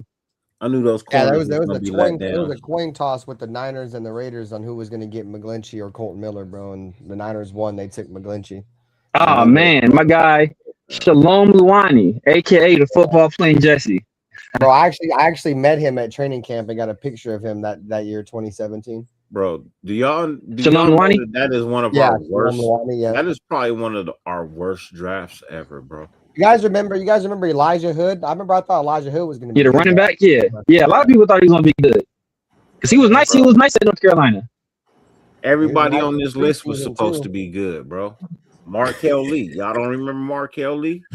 Yeah, kind of mid though. He stuck around for a while. Ever, bro. This was one of our worst drafts ever, bro. None of these dudes lived up to do anything. None of them made it past 3 years with us, bro. None of them. That Damon Arnett draft, I had to go back and look. I think that was the worst draft because none of those motherfuckers are even in the league anymore, bro. That's not true. Yeah, that's not true. Josh Jacobs still in the league. It wasn't. I don't think it was. I think that was a different draft class. Josh Jacobs was Jonathan Abrams. That was Clay Farrell and Jonathan Abrams and Josh Jacobs. Yeah. That was like draft class. And then Damon Arnett was drafted in it by himself for that 1 year. No, Damon Arnett was drafted with Henry Ruggs. He was our number 3 first round pick. Yeah. That was our first draft class, I think. The 2020 draft class. Yeah. No, Damon Arnett was picked in the first round. Yeah, that was with him. That was Henry Ruggs, right? That was Henry Ruggs draft, right? Yeah. Yeah. Henry Ruggs draft was the one with old boy out of Ohio. Because we kept saying, bro, that was our jailbait fucking draft. Here it is, right here, bro. In jail. Here it is. Damon Arnett. That draft had Henry Ruggs and Damon Arnett in the first. In the third round, they had Brian Edwards and Lynn Bowden. Bowden, Brian Edwards, and then we had boy from Clemson, right? Tanner Lewis. That's right. Yeah, Tanner Lewis. John Simpson and Amik Robertson in the fourth round. John Simpson and Amik Robertson still in the league. Yeah. No. Our first round, both our first round guys were in jail. That was our first round. Both of our first round guys. Yeah. That was our first round jail draft.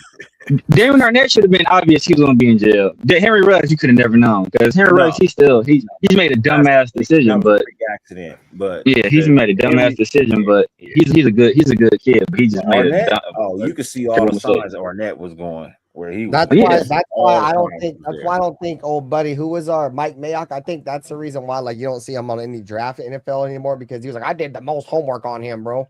Like, you don't ever see him on the drafts anymore, but he's always be like, let's swing it over to Mike Mayock to think about what he thinks about this player. Bro, he'll never do that shit no more, dog. No, the reason why Damon Arnett had quit at Ohio State. He quit.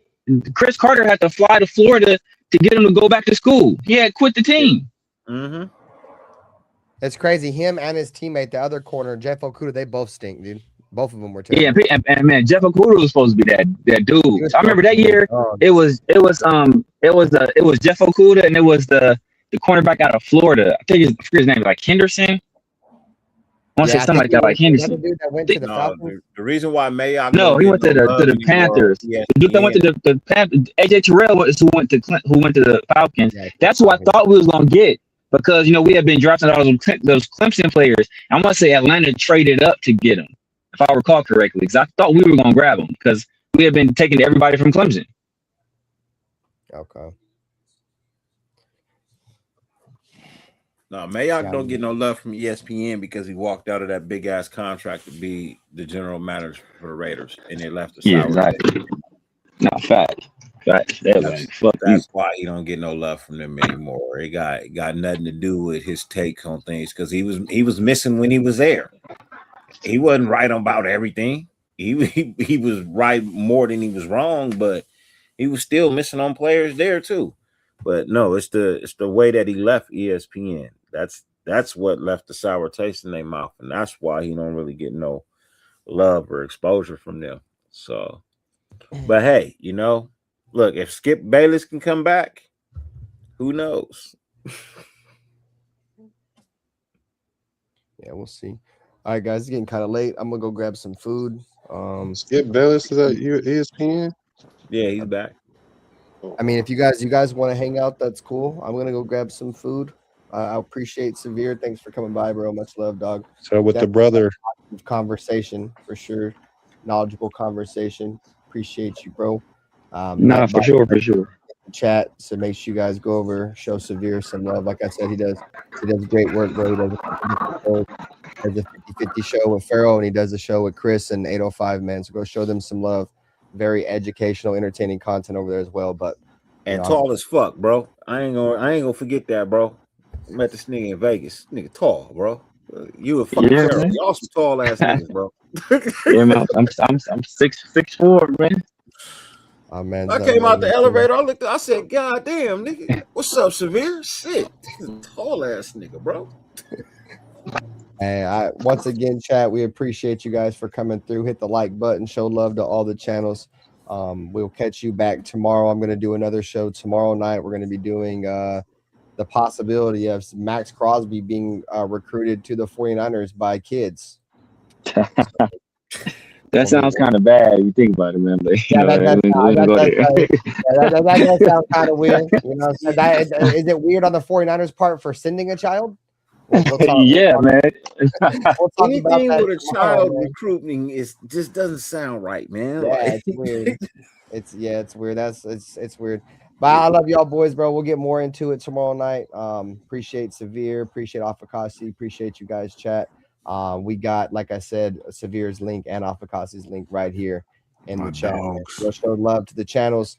I'll be back tomorrow night, man. So for the Just Win Baby podcast for the Silver and Black Lounge, Afakasi Raider, Severe, the homie Black, Nutty Raider, Nate, Dirty. I'm Raider Ben, man. You guys have a great rest of your night. Stay safe, take care of yourself, take care of one another, and we'll be back on the next one, man. Peace out. 50 billion things on the face of the planet. Appreciate y'all, man. The fact that you allow us to grace your screen for any amount of time is greatly appreciated. 100. All right, boys. Y'all take it easy. Stay safe out there, guys. Go Raiders. Which team, by colors alone, is identifiable around the world? The autumn wind is a Raider. Which team, by slogan, commitment to excellence? Pillaging just for fun. Just win, baby. He'll knock you around, All those things then upside down, are the Raiders. and laugh when he's conquered and won. When you have great coaches, then after you have great coaches, you get great players. You have a great organization, and you tell them one thing: just win.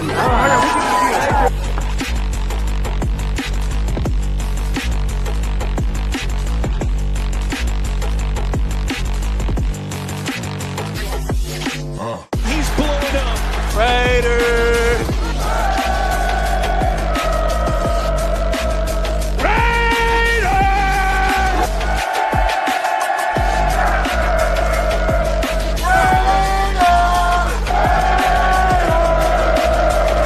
Just win, baby.